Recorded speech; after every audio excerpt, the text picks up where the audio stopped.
Happy Halloween, everybody. Welcome to this special presentation of the Paranormal Portal to celebrate Halloween. We're going to get into all of it and go for a couple hours here tonight because how could I have a paranormal show and not do a Halloween show, right? So just buckle up, sit down, get all comfy. It's going to be an epic journey into the portal. Don't go away.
All right, everybody, welcome to our impromptu paranormal portal on Halloween night 2022. Woof! It's epic, and thank you all for joining us, those of you that are here, and thank you for coming, those of you who have yet to get here. And it's kind of a trickle effect for a while here, but hope you guys are doing great. Hello to everybody in the chat. Thank you all for coming in. Happy Halloween, happy Samhain, happy All Saints Day, whatever you observe. Just be happy. Now, I got to tell you guys, I'm not alone here. I have the Big Branch himself who is donning a pretty incredible Halloween costume for y'all. And I'm talking about, of course, the incomparable Sheldon Thomas. How you doing, buddy? I'm feeling great. A little different tonight, but I am feeling great. How are you doing? Hope everyone's having a great Halloween. I definitely am tonight. That's pretty clever. I like that. That's not what I expected. How are you pulling that off? That's you're just a floating pumpkin head. Took me a little bit to set up, but I am using a program that kind of tracks my face movements and everything and puts a pumpkin head snapped right to it. Well, it's about the same shape. See, that's good, but thank you. Let me do that again. Yeah, thank you. No, it's good to have you here. Happy Halloween, buddy. Everything going good in Minnesota land? A great night for it. It's in the 60s, so it's a perfect night for trick-or-treating, I'll tell you that. Oh, good. Well, it's a wonderful night here. I brought the minion out, and we did all the trick-and-treating and all the fun we could find. And we got home, and I crammed here and sat down and whipped up a show. Hi, Portal Mom. How you doing? Good to see you. Hi, Tracy. Hi, Renee. Hi, Haxer. Good to see you. Ethan, good to see you. Where you been? We missed you, brother. Good to have you back. The pharmacy is here. Pharmacy Seeds Network. Tracy, Gail, Wolverine's here. How you doing, Wolverine? Good to see you. And David Barnes. How you doing, brother? Ninja Dave and the Fourth Color came in. How you doing, Fourth Color? Good to see you. And I'm just reading them as they're appearing here. So if I've missed you, I am sorry. I'm just scrolling quick. Of course, Sheldon, you're here. I'm here. And Drake C is also here. I think that's everybody that's popped up in chat so far. Rachel's here. Good to see you, Rachel. Thanks for coming in. But I figured, this is a paranormal portal. How could we not do a paranormal show? on Paranormal Portal. So, or on Halloween. I'm a little bit frazzled now. We've got a bunch of stuff lined up for you guys today, so I hope you guys are ready. Bob Ross just popped in. How you doing, Bob? And AK Luke, how you doing? Ruger Ridge, good to see you, brother. Good to see all of you. Thank you so much for coming in. I hope you guys are having a wonderful Halloween. Happy Halloween to you all. And sorry, I had to allow that comment. All right, so I'll tell you what. We got a lot of things to get to. We're going to do about 2 hours, folks. Sorry for the late start. I meant to start at 8, but I had some technical issues, and I was already a few minutes behind anyway, but then I ran into a technical glitch that I had to work out quick so that I could bring you a show. Otherwise, it wouldn't have worked real well. So, let's see. Where do we begin, Sheldon? I'll tell you where. Well, first of all, I hope you all are ready, because it's about to get spooky.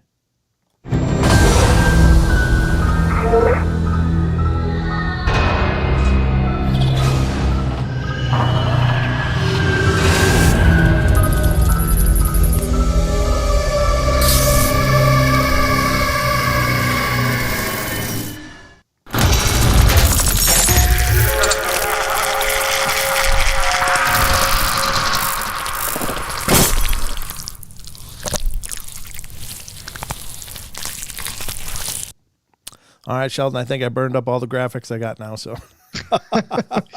We're ready for the show now. Yeah, I'm ready now. Woo, all right. I need that extra prep time after a long day. So, all right, folks. What do you think, Sheldon? You ready for the news? Always. All right, ladies and gentlemen, let's get to the Paranormal Portal News Fest, which is going to begin right now.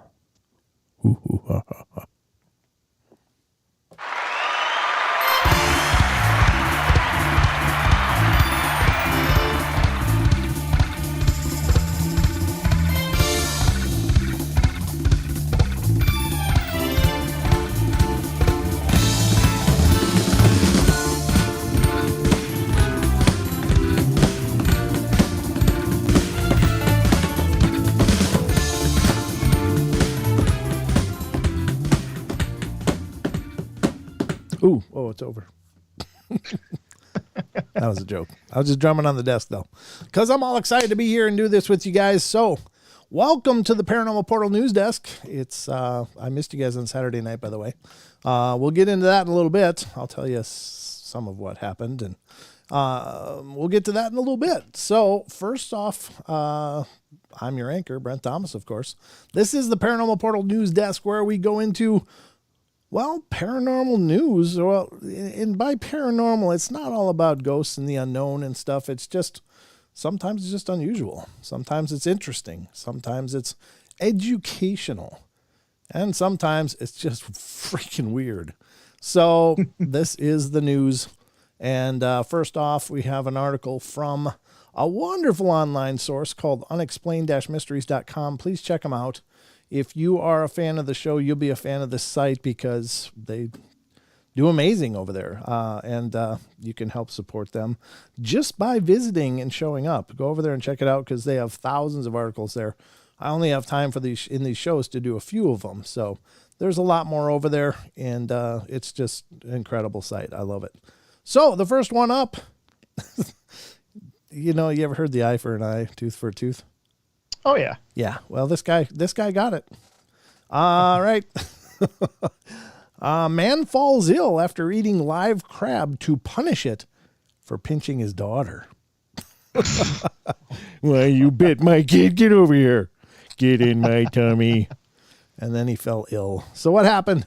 The bizarre incident saw a man end up in the hospital following his unique act of crustacean-based revenge. The 39-year-old, who hails from Jialing in eastern China, had been enjoying a family day out at a nearby river when his young daughter was suddenly pinched by a small crab. Her father, seemingly blind with rage, became obsessed with punishing the crab for having the audacity to do harm to his daughter and decided that the best way to get revenge was to eat it. Rather than cooking it, however, he placed the entire crab in his mouth and ate it alive. Ugh, what a creepy thing. For a time, he seemed no worse for wear, but then 2 months later, he started to develop intense back pain and ended up having to go to the hospital. We repeatedly asked him if he'd ever eaten game or anything unusual, anything that could cause allergies, said one of the doctors. He said no to all. It wasn't until his wife volunteered the story about the crab that the truth of the situation was realized. Eating the crustacean raw had infected him with at least 3 types of parasites. Fortunately, however, a course of treatment, he went on to make a full recovery, and it's unlikely he'll be punishing any more crabs in the future. What the hell? I guess everything has parasites, right? I mean, that's why we cook things. That's why we use fire and boiling water and things like that. But yeah, I guess he taught that crab. And he taught you right back. Sounds like he might have gotten some back too. Some crabs in his tummy. I don't know. But yeah, that's not what you want to do. I don't know where that logic would come from. You pinch my daughter, I'm going to bite you and eat you. It's like, wow. Is he I mean, did he think, oh, the crab's going to be like, dang, I shouldn't have pinched that kid. You know, it's like these are not higher functioning creatures. They just, hey, something's bugging me. I'm going to pinch at it. That's all I got. I got one tool for this, and I'm going to pinch. And that's what they do. And I'll bet you the little girl learned to leave the crabs alone. But either way, that's how that went down. So don't eat raw crabs, folks. Yeah, guys. That's the takeaway. The moral of this story is cook your food, maybe. Unless you're eating sushi or something. I don't know. But anyway, let's get to the next story. We don't have a ton of news, but we got some. Unexplained-mysteries.com brings us Brazil's Roswell. Rumors emerge of alien creature footage. You heard it right. Apparently there might have been an alien creature taken into custody in Brazil during their Roswell, which is what is rumored to have happened in ours. That there was a couple of survivors, or at least one of them. I think one was dead and 2 were wandering around when they came upon the site, and they hurried them away, and the Air Force did. But footage allegedly captured during UFO incident in Brazil in 1996 is rumored to be in line for release in the near future. Ooh. So, known as the I got to be careful how I pronounce this. Known as the Varginha incident, or Brazil's Roswell, the event itself began in January 1996 when a number of people reported seeing a large cigar-shaped object falling from the sky. Okay, so let's just take a little detour for a second. We figure these things, these beings, are incredibly advanced to us, and they seem very much to be. However, apparently their crap still breaks. So you can be thousands of years advanced, hundreds of years in advance, millions of years in advance of where we are, and your stuff's still going to break, ladies and gentlemen. I think that's kind of tragic. Either that or aliens can't drive to save their soul. They're like the old ladies that barely can see over the dash, and yeah, it was the old lady alien. Yeah, it's the old lady aliens. So it says, it looked like a washing machine struggling, fighting to keep its altitude. Witness Carlos de Souza said in an interview recorded shortly afterward. The side of it was completely torn and it had white smoke coming out. It wasn't black smoke like from a fire. At the time, I thought it was like an aircraft in trouble, an airplane, so I decided to follow it. When he arrived at the crash site, he observed a large amount of debris, and strong smell of rotten eggs seemed to fill the air. As he explored further, he realized that this was no airplane. The debris looked like it was aluminum, he recalled. I took a small piece. It was very light, crumpled it, but when released it went back to its original shape. Exactly what the story is from Roswell. Almost verbatim, actually. Which makes me wonder, really? Before long, several military trucks arrived and the entire area was cordoned off. What followed was what can only be described as a Roswell-style cover-up. Armed soldiers searching the area, patrolling the streets, and threatening witnesses. As if that wasn't enough, reports started to emerge of a strange creature that had been sighted in the town. A being of around 4 feet in height with oily skin, a large head, and red eyes. I looked in its eyes and saw that it was frightened. One of the witnesses recalled, "Just as I was frightened, the creature was also frightened. I saw that it was scared of us, so it was an exchange of fears, its and ours. What we saw wasn't human." The same creature was reportedly seen again around 3 hours later by 2 military police officers. One of them actually managed to capture it, and the pair took it to the local hospital.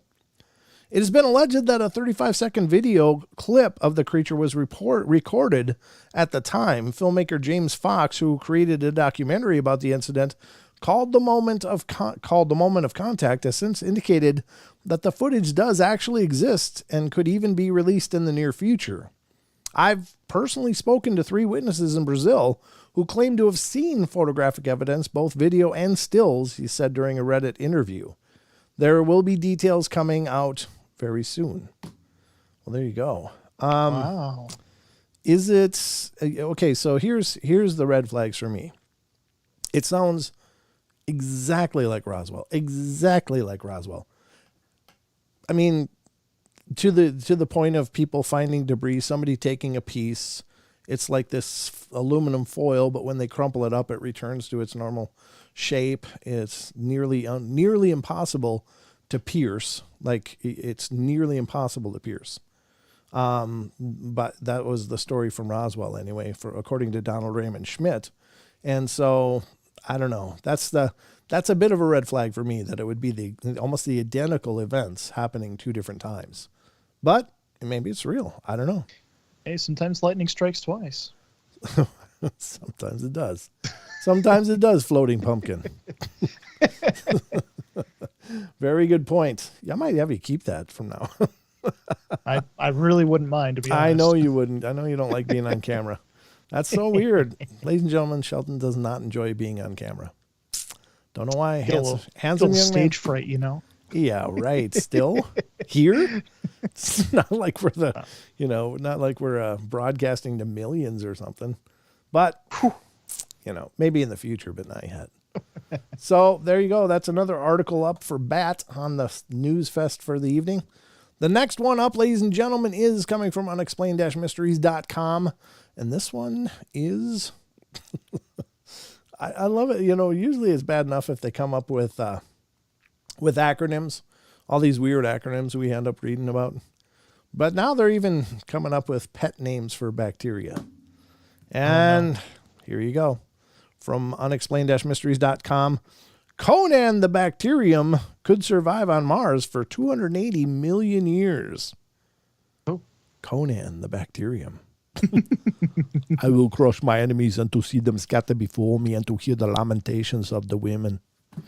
Yeah, Conan the bacterium. There you go.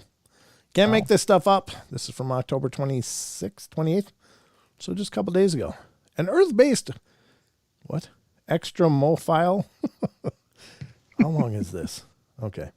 An Earth-based extramophile, which I've never even heard of that word before, has shown that it is possible for life to survive on Mars for very long periods of time. The red planet remains one of the most tantalizing places in the known universe to look for evidence of primitive extraterrestrial life, not least owing to the fact that Mars was once much warmer, wetter place than it is today, and could have conceivably hosted life in its distant past.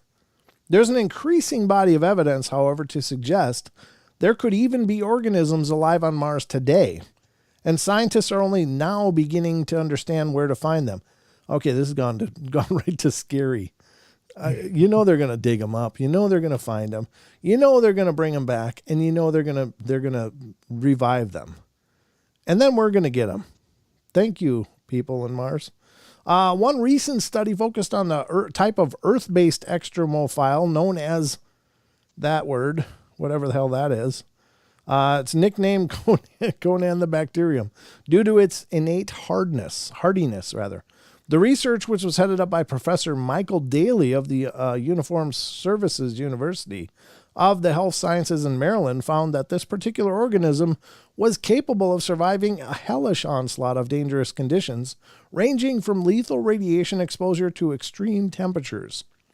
The findings suggest that this particular bacterium or something equivalent to it was present on Mars.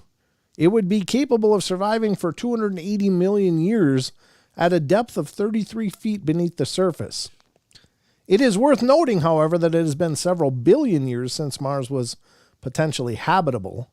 Although the Conan, the bacterium, in the Martian subsurface could not survive dormant for the estimated 2 to 2.5 billion years since flowing water disappeared on Mars, such Martian environments are regularly altered and melted by meteorite impacts, said Professor Daly. We suggest that periodic melting could allow intermittent repopulation and dispersal.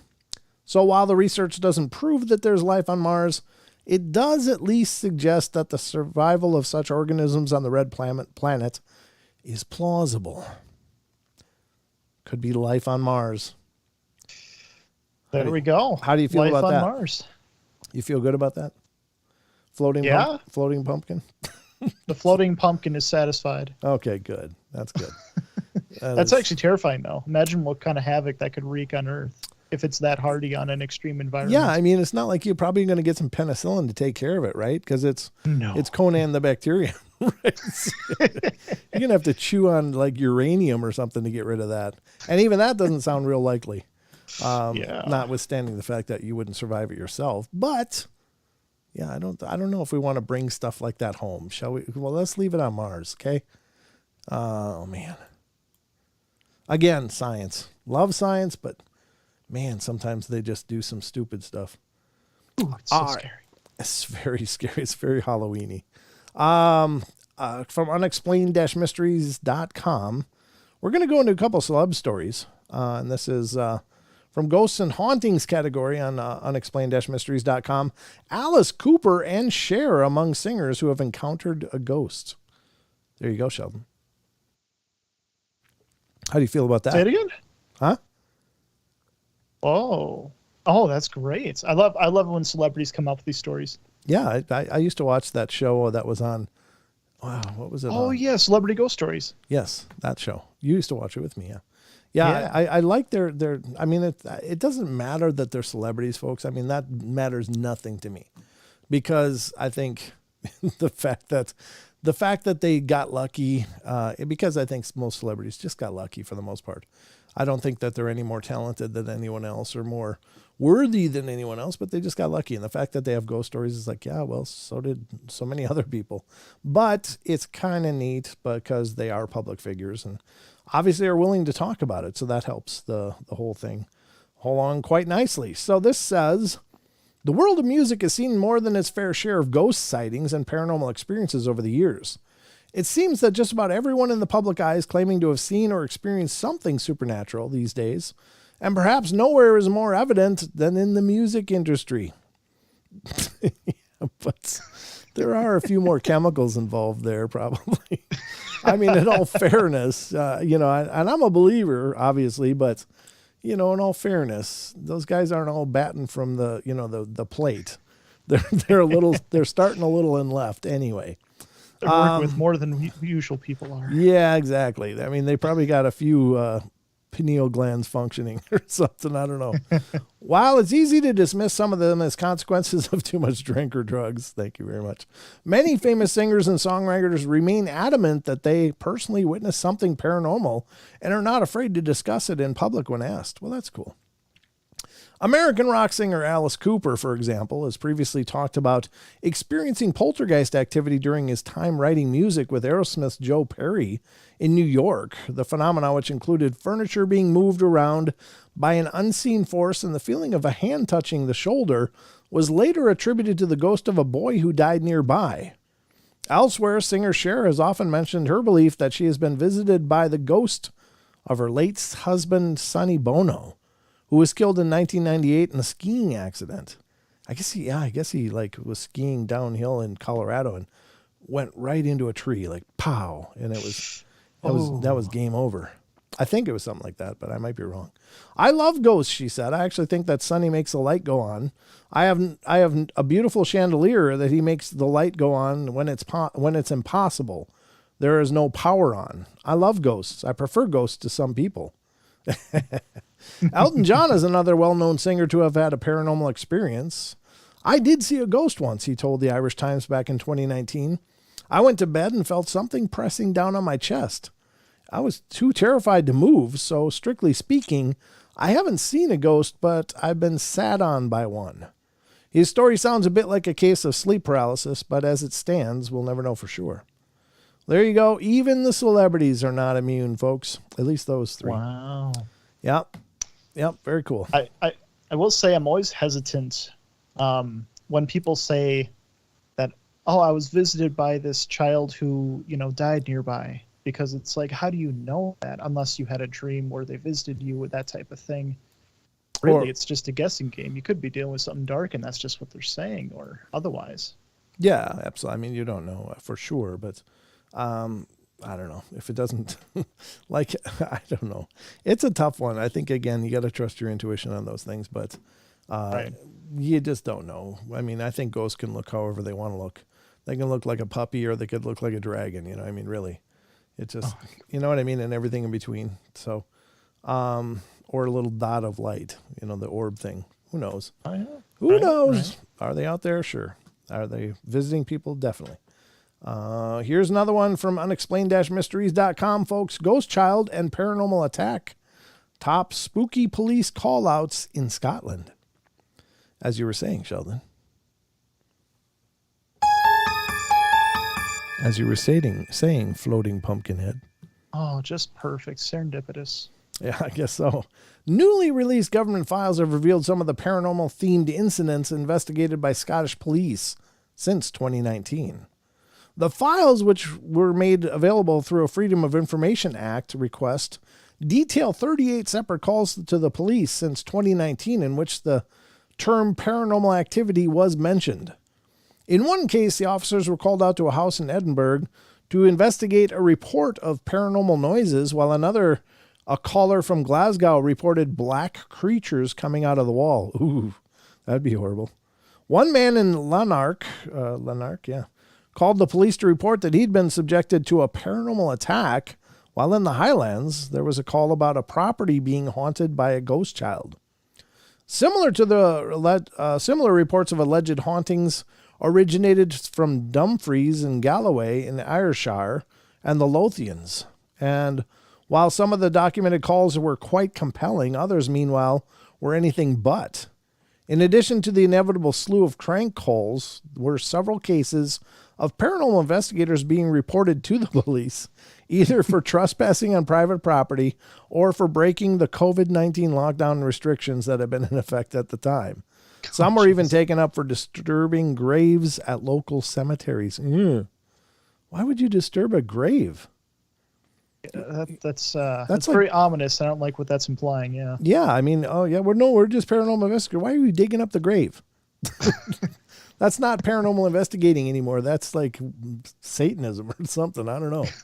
Jeez, yeah. Necromancers or whatever. He's creepy stuff, folks. I don't know why you'd ever want to disturb a grave. Ay. All right. Well, there you go. I'd like to get a hold of that report, though. It'd be neat to read what some of the claims are. If anybody out there knows where to find it, please let me know. There was no link in the story, but who got the FOIA on that one? I don't know. All right, coming up is a story of the Loch Ness Monster. We're going to look into some Nessie activity, apparently. And this is unexplained-mysteries.com tells us the 6th Loch Ness Monster sighting of 2022, documented by official register. No, I'm not touching you, ad. According to the latest report, a mother and daughter had been visiting the loch when spotted something in the water. From a mysterious wake in the water to an unexplained mass picked up on sonar, this year's Loch Ness Monster sightings might not have proven the creature's existence, but they've certainly served to maintain interest in the legend over the last 12 months.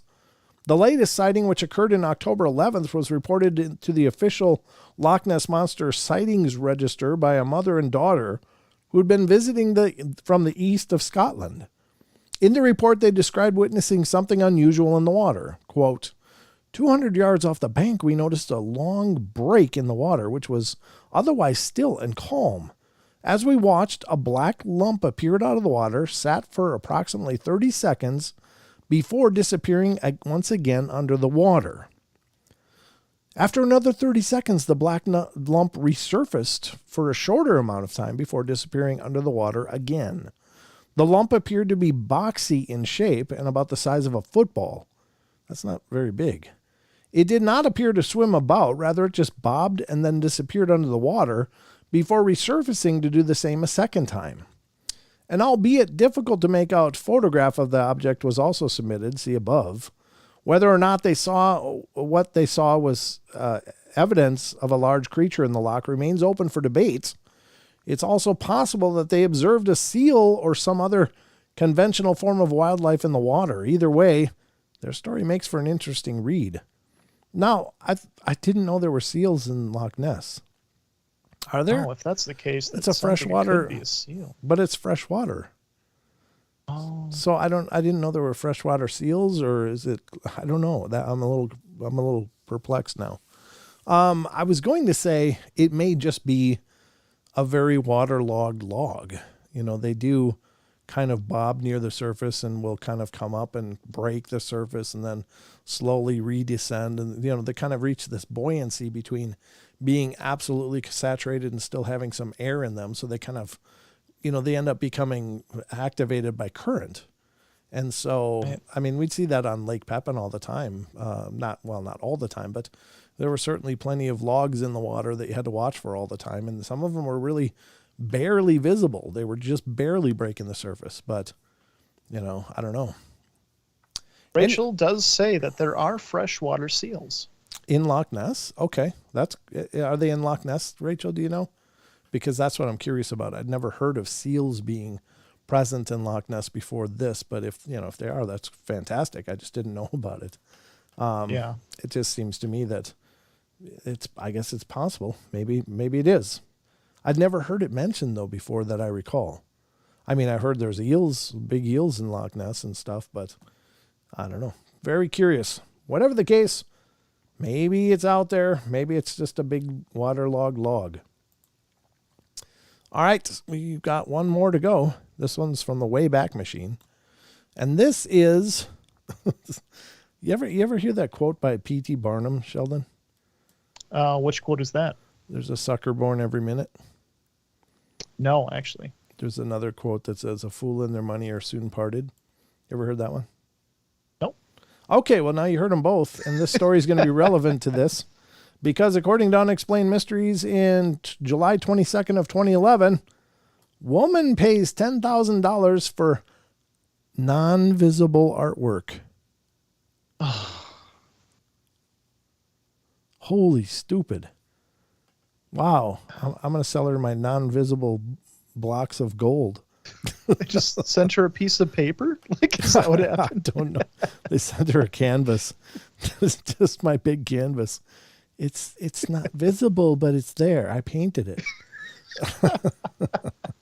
With invisible ink. Yeah, I painted it with my imagination. It's fairies playing on a field. A woman has bought a $10,000 piece of art that cannot be seen and is purely conceptual in nature. Wow, just freaking hell. The non-visible art project is supported by actor James Franco and is committed to the idea that its works don't exist physically, but are instead imagined by the artist. The piece purchased in this case is entitled Fresh Air. This can't be real. It should be called, I'm going to title the next one, Stupid Son of a... Never mind. Fresh Air, and is described as a unique piece and buying an endless tank of oxygen. Oh my God. You've got an endless tank of oxygen. It's called Outside. Last month, the actor James Franco put his name behind a strange new project called the Museum of Non-Visible Art. Oh my God. Well, it takes which takes what is it calls conceptual art to a whole new level. Their website is here, and there's an explainer video here. But in simple terms, the idea of the museum is that the works of art don't exist physically. Instead, they are imagined by the artist. Oh my God! I'm imagining a bridge to sell you too. What the hell is wrong with these people? Oh man, I have a lot of art to sell then. This is, I mean, okay. So here's my take on this. People get so into themselves and their concept of how cool and trendy they are that they start inventing stupid crap like this. It's like, really, non-visible art? You buying a concept that doesn't exist? How much money do you have that you can be so stupid with it? That is absolutely unbelievable. Unbelievable. They could feed kids or something, for God's sakes. These stupid bastards.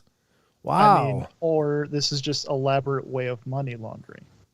Yeah, it's actually, that's the only option. It's actually a drug trade. What do you got in your pocket? Oh, it's my conceptual art. Oh my God, these people are so stupid. They don't deserve to be rich. They just don't. They deserve to be poor and stupid. I don't usually get cynical, but come on, that's such a colossally stupid waste of money. You could take on a charity. You could put a wells in Africa. You could do so much to help people. Instead, you're buying invisible art. You dumb bastards. I'm sorry, but that is just frustrating as hell. Yeah. These people should just be slapped. Man. You have such an opportunity to do something good, and you do something like this. This is just, it's disgusting. And maybe I'm being over emotional, but come on, really? You're going to buy invisible art? How about you build a school in an impoverished nation or something, help people, do something worthy of your excess money. But where are you going to hang your invisible art? In your in your invisible mansion? I don't know. That's what I was thinking, but it's like, they probably actually have mansions, but they just don't have common sense. It's just the dumbest damn thing I've heard of. Wow, there you go, folks. That's going to wrap up tonight's jaunt into the Paranormal Portal news.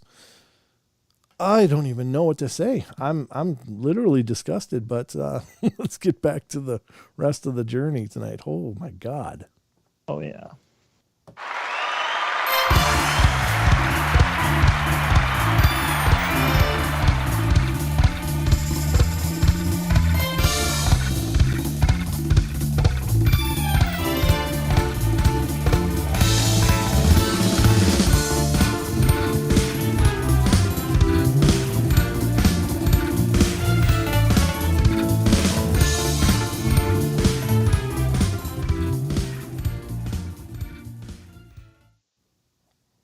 Wow.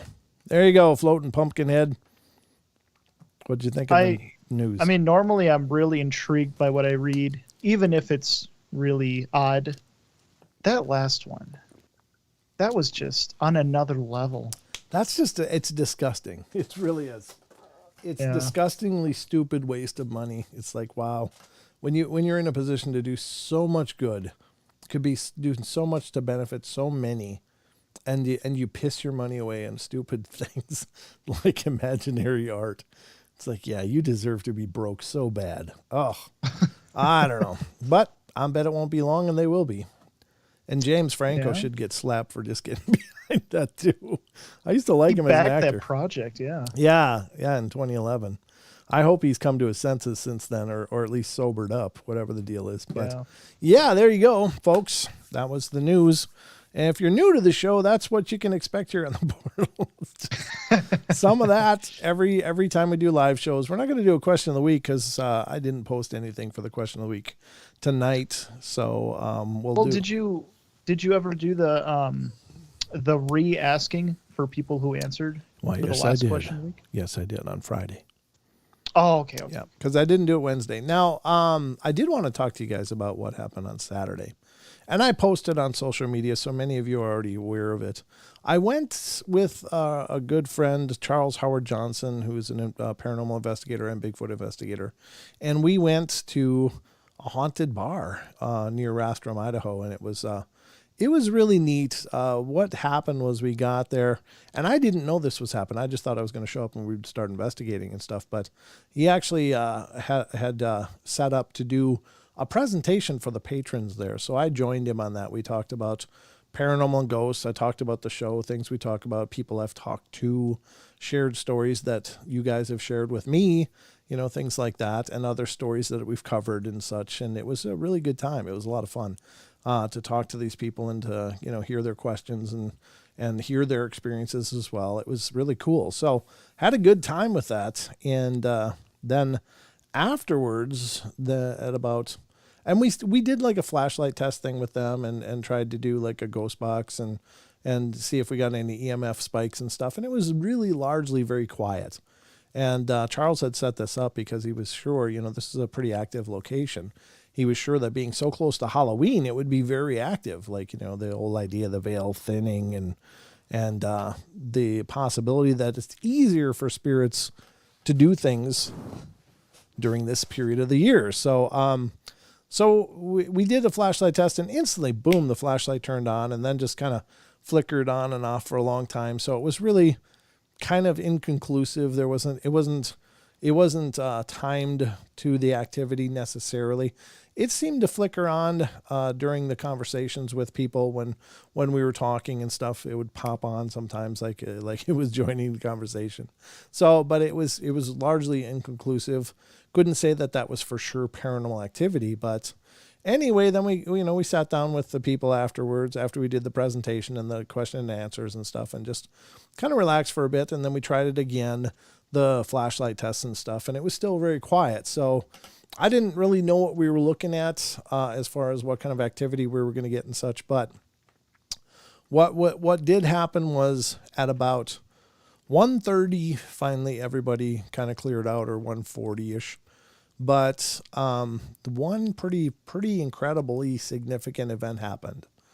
And at that point, I started to break out my equipment, and Charles was, setting up some camera stuff, and he had this camera that was plugged in. It was a camcorder, a video camera that was plugged in, and he was setting that up out in the main room. And I did an intro video because I thought, well, I'm going to film as much of this as I can, try to get evidence and put together a video for you guys. And so I did an intro video standing there with my cell phone on a selfie stick, and I'm just, holding it out and talking to it and like, hey, this is the history of the bar we're at, and this is what's happened here.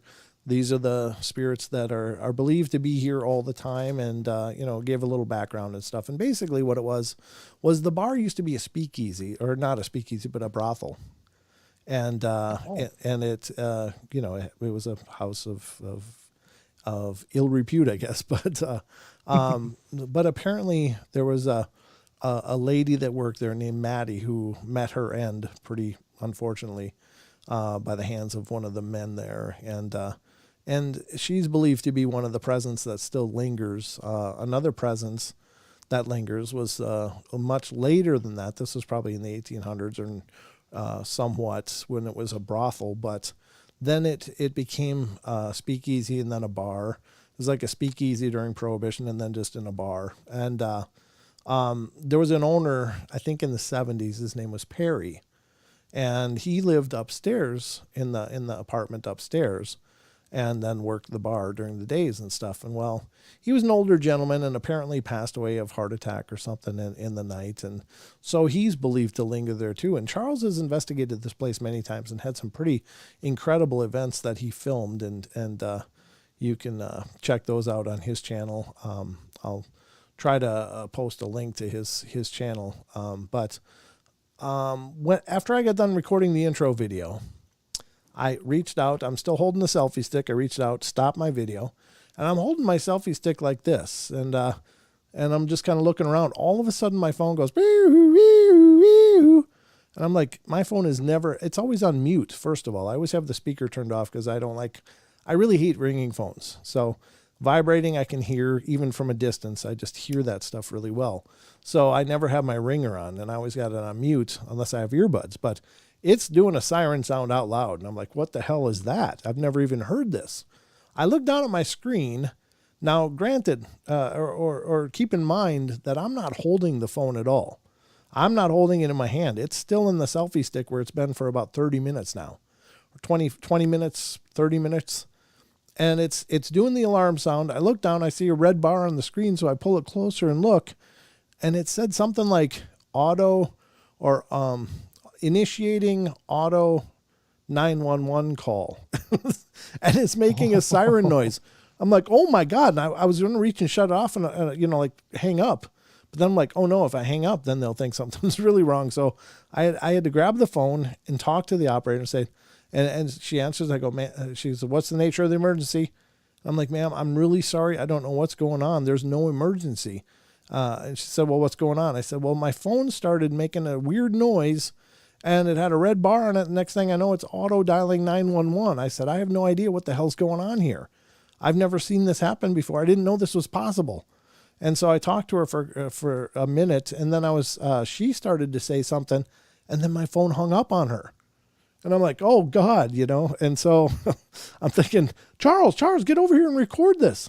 He says, I can't. I said, why? He said, my camera died. His camera died at the same time as my phone self-dialed 911. And I was like, oh my God. I said, did the battery die? And he goes, no, it's plugged in. So his phone his camera flatlined. It was plugged in and it just wouldn't work after that. So I'm like, oh my God, this is just the start. What are we in for tonight? And I'm thinking, man, this might get really lively. And so we continued to pulled out other equipment. We pulled out EMF meters and went and sat down at a table in the dining area and started asking questions. We got a few hits with the EMF meters, but nothing on the spirit radio. Nothing really conclusive, but we did get some weird EMF spikes between both of our meters. Like first his would flash on one side of the table and then mine would flash on the other side like it traveled through.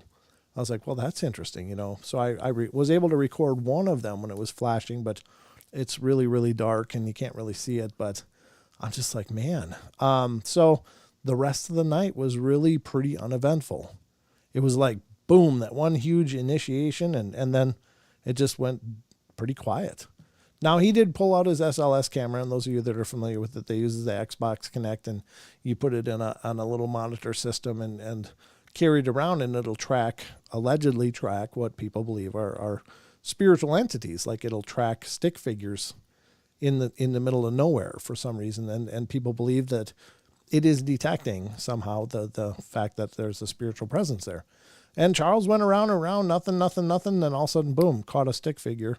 And he watched it for a couple minutes, and I went I had my FLIR set up on my iPad and went around, and I had no heat variations or cold variations at all. It was very normal. So all in all, it was pretty quiet. There wasn't a whole lot that we were able to pick up. Nothing really, really conclusive, but the owner of the club, his name's Matt, he did say to Charles, and he'd told Charles this before, but anytime you want to come back, let me know. And then he turned to me and said, and you're welcome anytime you want to come back too. So I was like, oh, cool. Because I'd like to try it again. Now, I figure maybe some of the problem was the fact that I'm brand new. I'd never been there before. And I know that sometimes activity was real, like who's this new guy? There seems to be something with familiarity and spirits acting up. Like, maybe they just don't do it for strangers. Maybe you got to be around for a while. So I figure if we go back, maybe we'll pick up something. But it was a great time. Even though there wasn't a lot of activity, it was still really neat. We did sleep for a couple hours in there before daylight, and no weird dreams or anything. It was just really quiet, a little chilly, got a little cold, but other than that, it was just fine. So it was a great experience. I had a nice time doing it. Charles and I are going to continue to investigate together. He's working on putting together some other possibilities for us to investigate as well. And of course, I'll keep trying to record and get evidence for you guys. But I did try to stream. I do apologize. I tried to stream, but it just wasn't working. It just was not working. There was no bandwidth at this location to stream with. It was enough to get a cell phone signal, and that's about it. It had no digital at all. So I couldn't do that. Sorry, folks. I do apologize, but Hexer1 asks, is the bar empty as an out to rent? out to rent. I don't know. I mean, I don't know what kind of terms it is. I mean, he didn't charge us anything for being there. He's just a really neat guy, and he's really enthusiastic about the activity there too, because the one thing that did happen when we met with all of those people is they shared some of the experiences they've had there. And the owner shared his experiences and also some videos he and Charles had done prior, where Charles, was able to, ask questions and get direct responses many times. And it was really cool. They had it was really great activity. It was D-MACS bar. And it was really, really, really phenomenal people. I just really loved it. They were wonderful. They were welcoming and just really neat people. So I really had a great time there. I really look forward to going back because that freaking cell phone thing was like, woof. Now, I didn't get freaked out, but I got to tell you, I got chills. I was like, wow, that's pretty intense. Yeah, it does sound intense. Wow. Yeah, I never even knew my phone could do that. Now, again, I oddly enough, though, folks, after that happened, I wrote about it on Facebook. I made a post. And Tony Merkel said, wow, that exact thing happened the night before where he is in Tennessee. I was like, what? He said, yeah, he was, it didn't happen to him. He was home sleeping, but the director of his next video project, it was in the in Tony's studio area. And he was working on putting together the next part of the documentary that they're doing. And his phone did the exact same thing. He was not holding it either. So I called in to Tony yesterday and they recorded it. It's going to be on an upcoming episode of The Confessionals in a couple of weeks, but really interesting that the same phenomena happened twice, just one day apart. Not only that, folks, but when it happened to Tony's director, it was 1 a.m. When it happened to me, and I looked at my phone to see when the 911 call was made, 1:47 a.m. So literally almost exactly 24 hours apart, kind of. There's a time zone change there, but as far as the clock's concerned, it was 1:47 a.m. for me, and on their clock it was 1 a.m. So how's that for odd? Wow. Yeah. I think when you talk, you really have to move your mouth. Like, yeah, wow. yeah, I do. I don't really emphasize. Okay, much better. Now, when you that's that stick figure technology that you're talking about. Yeah. Is it animated in any way, or is it more like that it's detecting something and it's stagnant, just kind of? No, it'll move. There? The stick figure will move around. Sometimes they wave. It's really pretty cool. I'm sure you've seen it. Like Ghost Adventures there's a newer version, I guess, that uses LiDAR that's even supposedly better. But those are pretty spendy. But the Xbox Connect, which is what they use for the basis of it, for the structured light, is pretty interesting. I don't know. Is it for sure legitimate?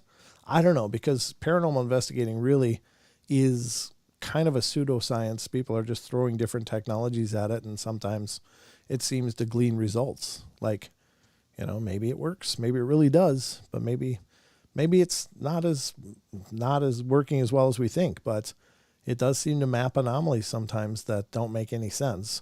Like, if you're near something that could look like a body, like maybe a coat hanging up or something, and it maps a stick figure on it. Okay, well, chances are it's just kind of making that correlation. But if it's just an empty room with a wall and suddenly there's something on the wall and it's crawling around, that's a little creepy.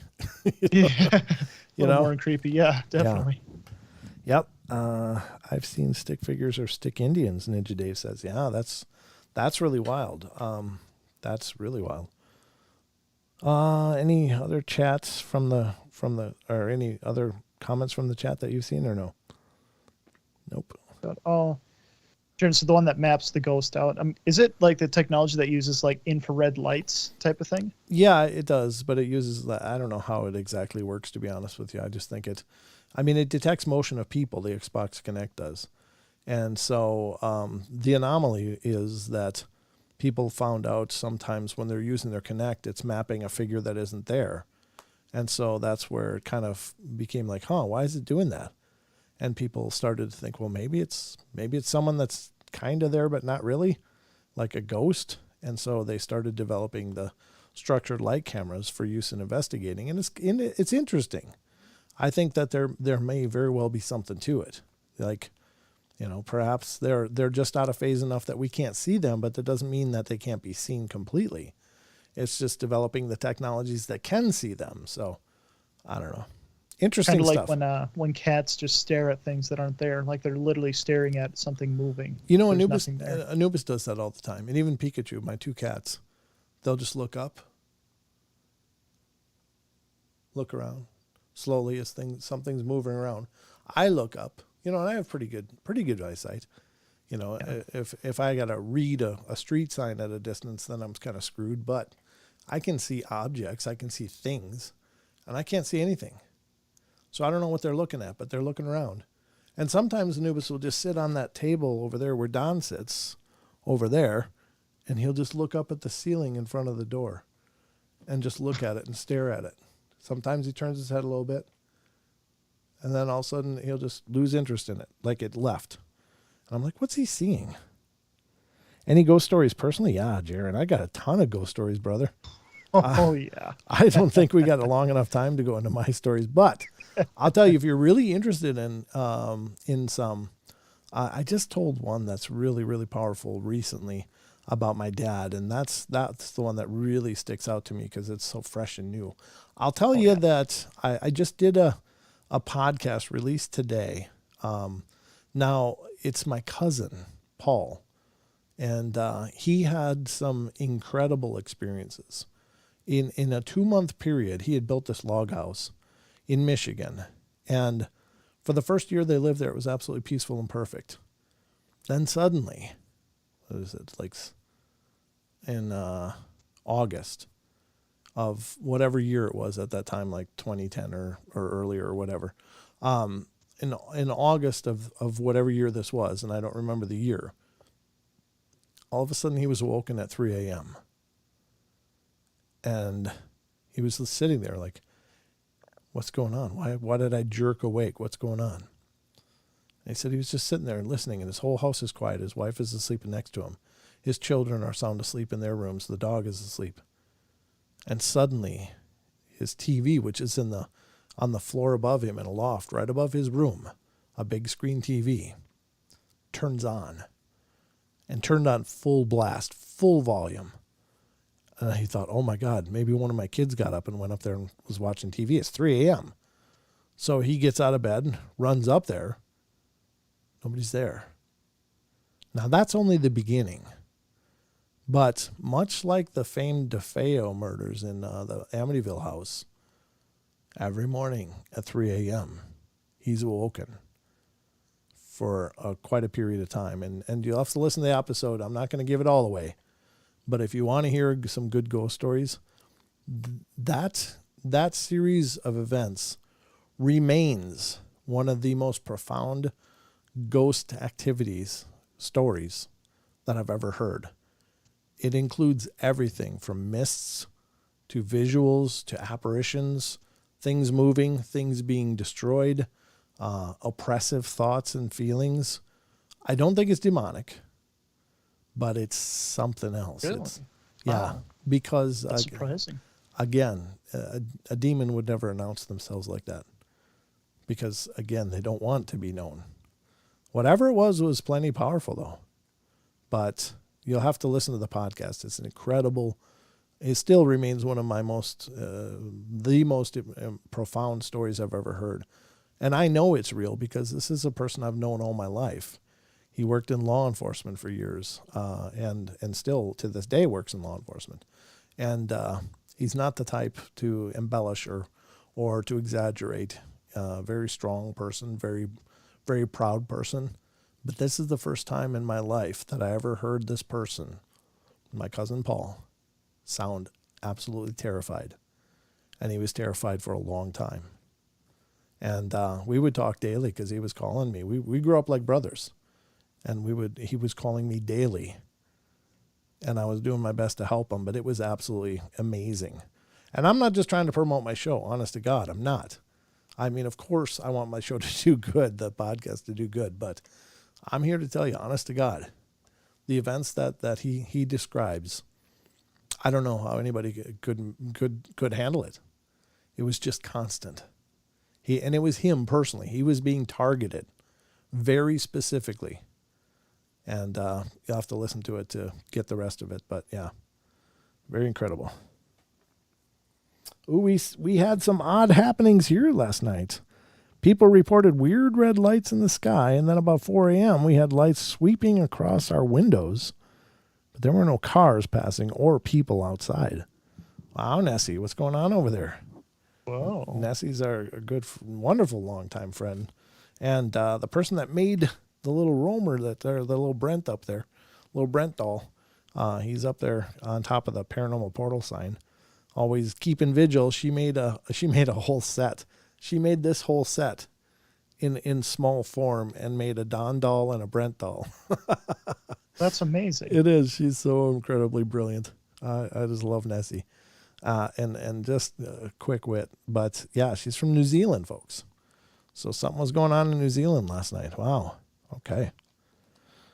I had my own ghostly experience 55 years ago. I'm a longtime believer. Yeah, I'm telling you. I've been a believer my whole life, but I never had really any ghostly experiences until I was about 19, 20 years old. That's the first time I ever remember ghostly experiences. I don't know that I had any before that, other than the fever when I heard the voices. That was the only time when I was young that I remember a ghostly experience. Now, I might be forgetting them. If they did happen before that, I just don't remember. I can't say I never felt creeped out, like feeling something was around, but my first real ghostly experiences happened when I was about 20 years old. No, maybe 20, 21 years old was the first time.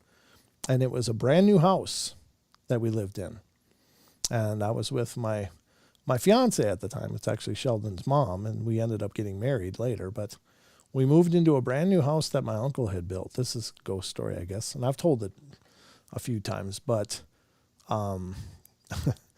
your mom's not a real big believer in that stuff, but she kind of became a believer in that house. Reluctantly. She reluctantly became a believer in that something was wrong. Something was going on, because I used to work evenings and nights. So I'd be gone, and she'd be in this brand new house alone, and she'd hear someone walking around. And she said it used to really freak her out. She just stayed in the bedroom and didn't move as someone was pacing around this brand new house.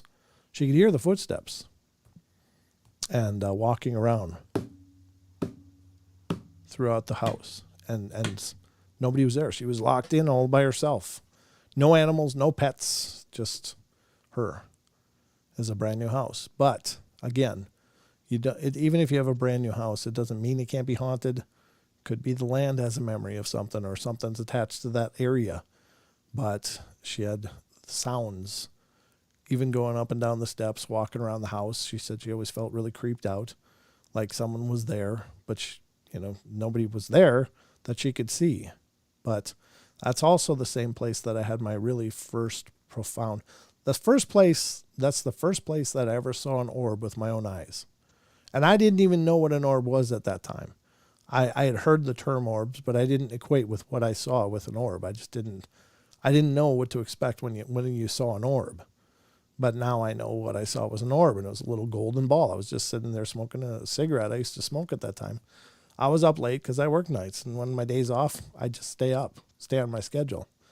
So I was sitting there on the floor in front of my couch with resting my back against the couch, watching my 19-inch TV that I was so proud of back then. Color, had a remote. It was great. And it was actually a TV my dad bought me for graduating high school. But I was sitting there watching TV and smoking a cigarette. And suddenly there's this little ball of light in front of my face. Came from my left, drifted slowly about maybe 2 feet from my face. Slowly, right in front of my eyes, this little ball.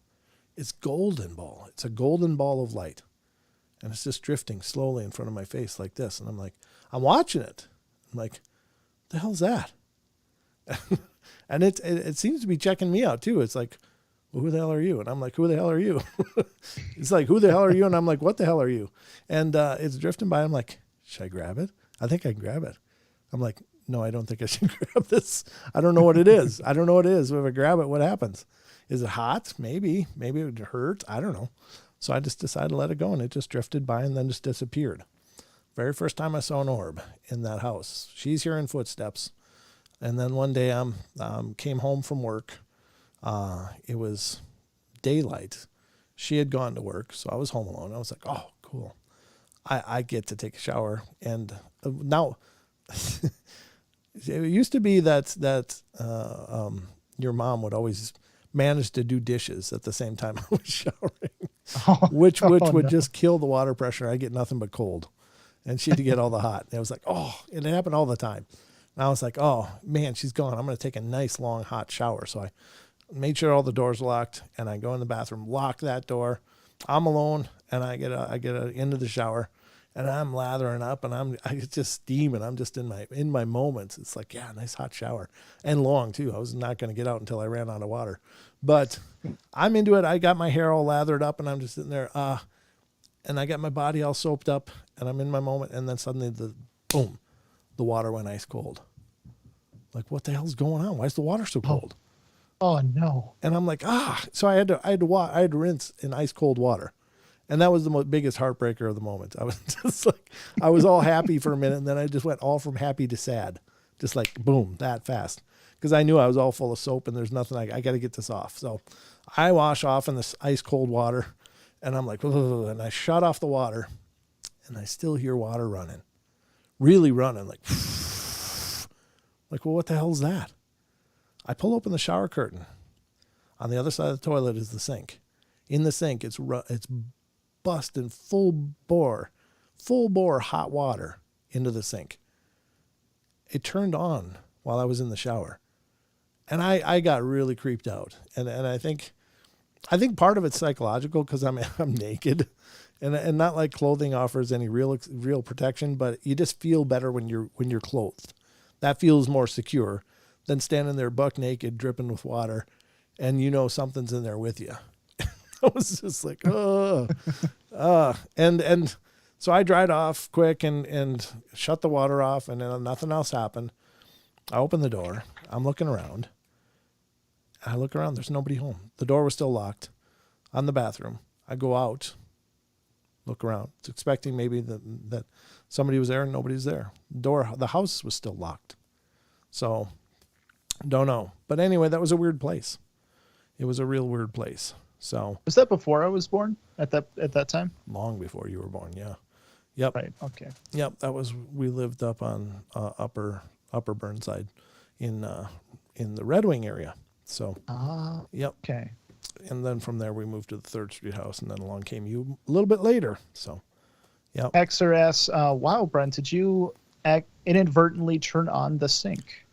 No, God, no, because the water wouldn't have been hot. The shower wouldn't have been hot. Whenever the hot water was turned on, it would just go cold in the shower. And I knew that. So I was in there in a nice, warm, comfy shower for maybe 10 minutes, and then boom, it went ice cold. I'm like, no. And I thought she was home, but it wasn't that. So, no, it wasn't just inadvertently me. Like, oops, I slipped and bumped into it or something. And it was a brand new sink, and didn't have any problems before that, didn't have any problems after that. The water never came on. It wasn't like a weird water pressure issue or some faulty plumbing. It was just, it turned on full blast. It wasn't just on, it was all the way on. And it was one of those turn ones. You had to turn like 2 times to go all the way. And it was all the way. So, I don't know. Can't explain it, sure. But I'm telling you, I had the willies after that one. Not scared, but just creepy. It's like something was in there with me. Yeah. So I didn't like someone that. didn't want you to have a good night. No, not at all. Not at all. So, yeah, it was just, it was mischievous, I guess is what I'd say. I don't think it was diabolical. It was just mischievous. It was just someone corking around, just like, hey, watch this, Could have been a crew of them, like, hey, guys, hold my beer, watch this. I don't know, but watch this guy freak out. And, yeah, it was creepy. That was my really, really first, seeing the orb was very first, but it wasn't long after that the shower thing happened. And we lived there for a little while later, and sure, there was something around, but, it kind of felt odd sometimes, but it didn't feel horrible. And then we moved to the Victorian house that I used to own, and that's where the chandelier fell out of the ceiling there. And so I've had several different experiences since then. And I don't know if it was these different locations that were having activity or something just follows me. I don't know. I just don't for sure know why these things happen now. After that point, I don't know what happened suddenly at that point that things started happening to me. Maybe it was just finally bumped into something. I don't know. But Rachel says that orbs could be the limitation of form that beings from a parallel dimension manifest in our dimension. And that actually leads into a question I was thinking as to, like, normally when we hear orbs, it's having to do with UFO sightings or UFO extraterrestrial experiences. But with spiritual forms of orbs, think that comes from? I don't know. It's maybe it's an economic thing. Like they can manifest with less energy than making a full apparition by just making themselves a ball of light. Because I think there's something you would have to expend some kind of energy in order to manifest, like probably pretty significant amount of energy. And so if something manifests fully, like to the point that it looks physical, that's a hell of a manifestation. But maybe it's much more economical or energy efficient just to create a little ball of light. I don't know. I mean, I really think whatever it was wanted me to know that it was there. I just don't know what it was thinking. I don't know what it was doing, other than it just seemed mischievous. It just seemed like, I'm going to see if this freaks him out. And it didn't. I just looked at it like, wow, what the hell is that? And should I catch it? Should I grab it? And I was like, no, I should not grab it. I don't know what it is. So, I mean, that was the extent of it. It was just this maybe 5 or 6 seconds maximum. And then it was just over. And I never saw it again. The next time that I saw an orb of light was in this house here in the north of Idaho. It was early morning. It was like 6 a.m. It was summertime. I mean, it was light out. It was not like it was dark. And I just was walking to make some coffee because that's the first thing I do in the morning. And I walked into the kitchen and a little ball of light came around the corner about a foot off the floor and went right by my legs and disappeared. Looked like the same ball of light, really. It really looked very similar. But it was maybe a little more radiant. I don't know. But it really looked very, very much the same. It was a little golden ball of light just about a foot off the floor. Just literally went right by the cabinet, right by my legs and disappeared. It was just literally maybe 2 seconds, the whole experience. But I definitely saw it. So, I don't know. Are they spirits? Are they fae? Are they something else? I don't know. I mean, I really do wish I knew.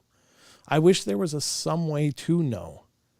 But, I mean, it's just a question I'll probably carry with me until the day I die. And maybe then I'll get answers to all this stuff, but I don't know. Oh, I hope so. Yeah, I mean, yeah. Imagine having more questions after. Oh, God. I don't know if my head could do with any more questions. So I'm going to try and travel back to the beginning of the show. Ken Squatch said.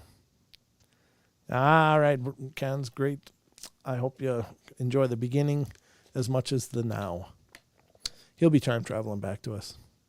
Nice. Welcome back, Cans. I was easy to be like, wow. He'll be back, yeah. Hey, welcome back.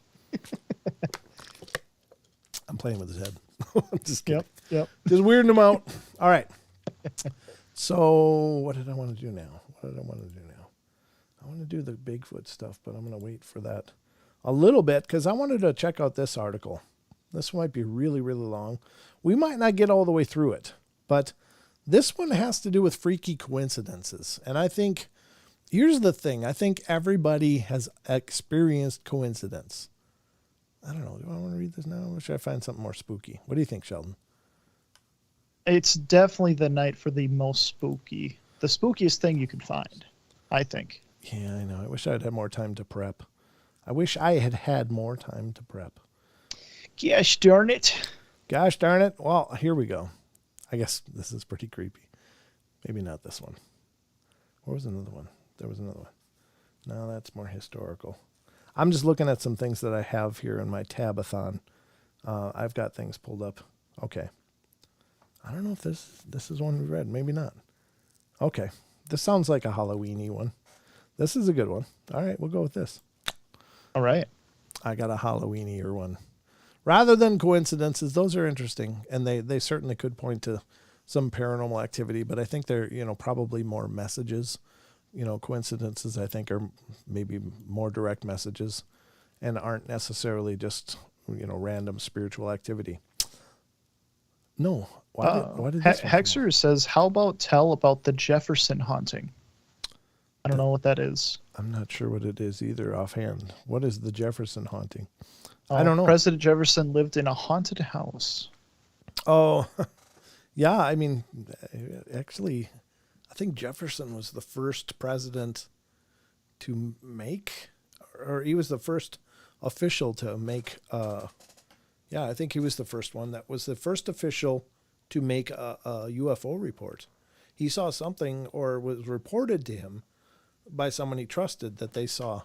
Either he saw it or someone saw it, but they saw like something about the size of a house floating up in the sky that was all full of lights.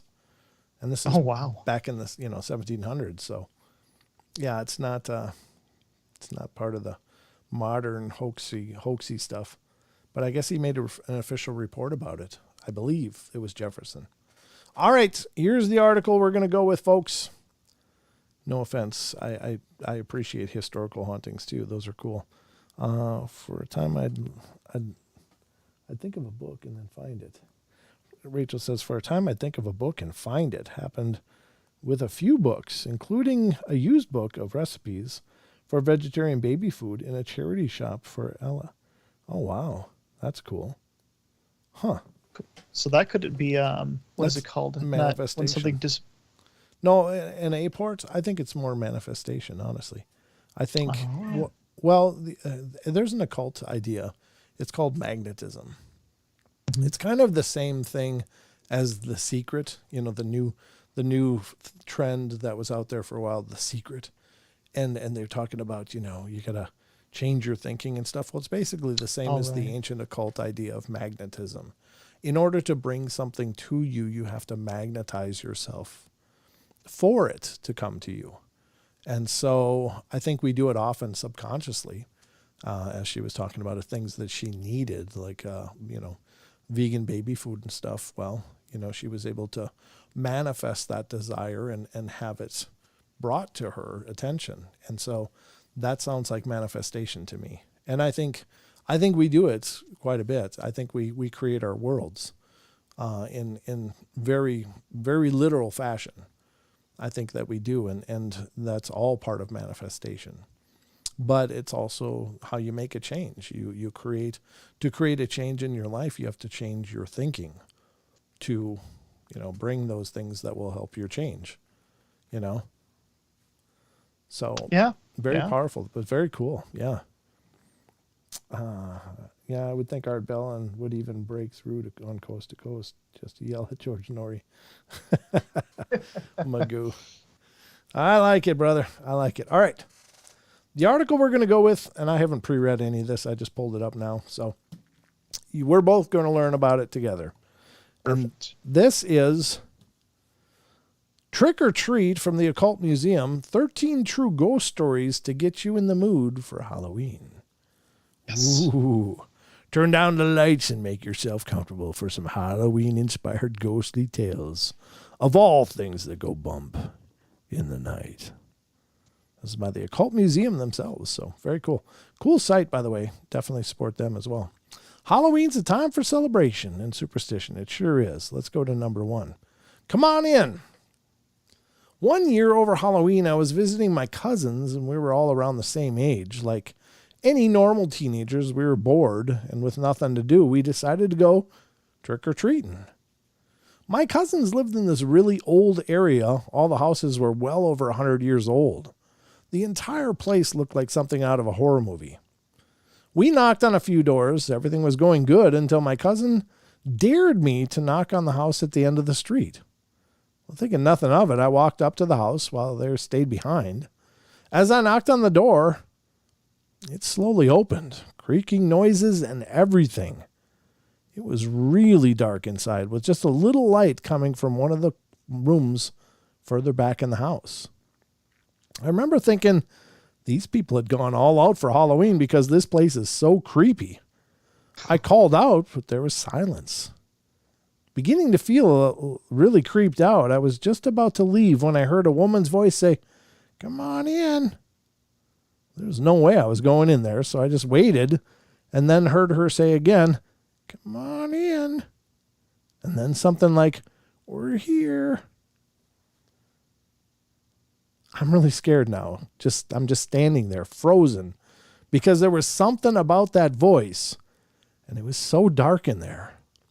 And then suddenly I hear a loud bang and what sounds like heavy footsteps rushing towards me from the back of the house. And that's when I ran. My cousins were laughing at me, but when I told them about the creepy voice telling me to go inside, they stopped. Turns out that house had been abandoned for years and was known to be haunted. That was by Jimmy Big Beans. Oh. Jimmy Big Beans. Yeah. Oh. He had There's big something beans. about like hearing loud footsteps, very fast paced, but you can't see anything. That's just terrifying to me. Yeah, and it happens on you see that on paranormal shows sometimes. And again, you have to kind of have a leap of faith that what you're seeing was actually what happened. I think, it certainly makes sense that it could happen, but that's one of the things I think that would really freak me out. There was one video that was just going around as a little clip.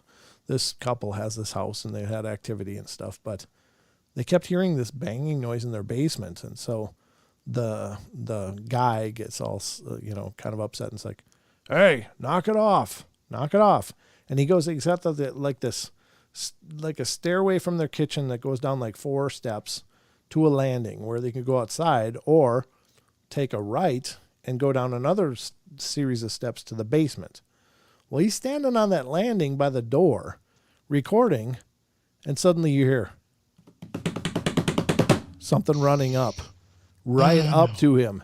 And he's like, "Ah!" and he shoots out of the way. It's like, yeah, I don't blame him because I always say, look, this stuff doesn't freak me out. Normally it doesn't, but that's the kind of thing that I think would freak anybody out. I think you'd have to be something missing in your psychology not to get freaked out by that because something is coming at you. It sounds like it's coming right at you. Yeah, that sounds terrifying. Oh my God. It was a freaky video. There was another I was watching of some people checking out this abandoned place, and they went down these stairs into this like sub basement.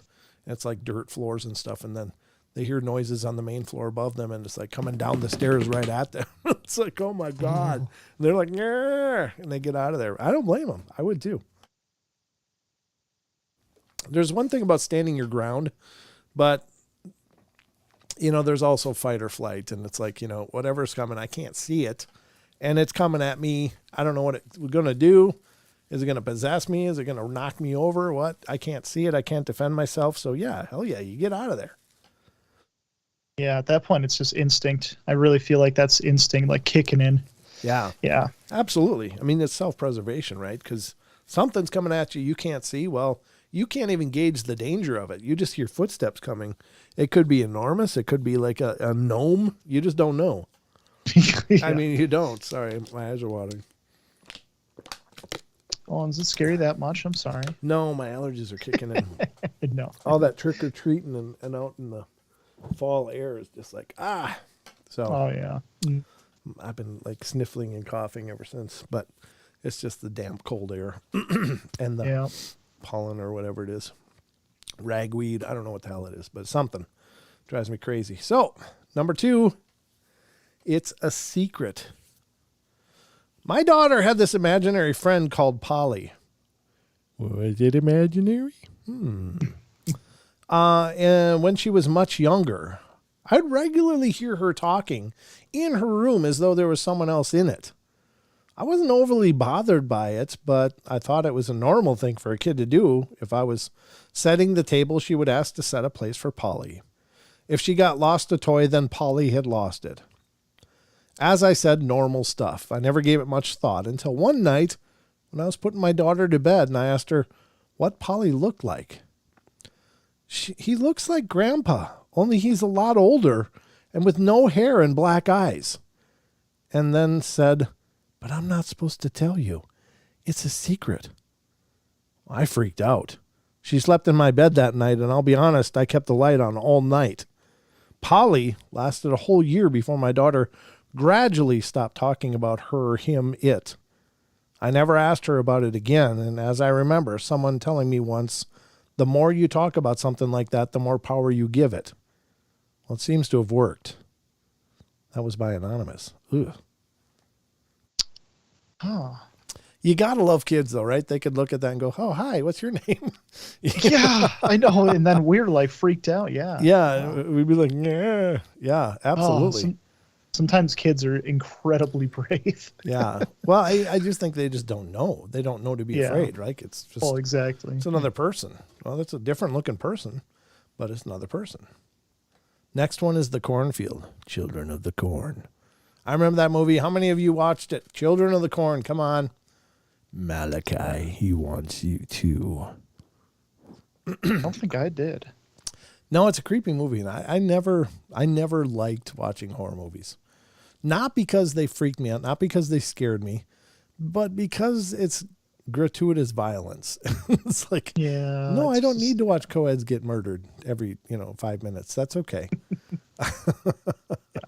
I don't know, and I know it's a thrill thing, and it is an art form. I'll give it that, but it's just the idea that it's for me, it's like, God, I don't want to watch that. I don't want to watch somebody get disemboweled tonight. I'll just see what's on cable. An old friend of mine used to drive school buses across the country to their soon-to-be new schools. The protocol called for them not to stop for anything, even to help. Wow, that's a crappy protocol. Jeez. He was driving in the Midwest one night and came across this long stretch of road with a huge cornfield on one side and an empty field on the other. It was 2:00 in the morning, and he came across a wrecked car with the lights still on, people scattered on the ground. He slowed down to help, but remembered he couldn't, so he kept going.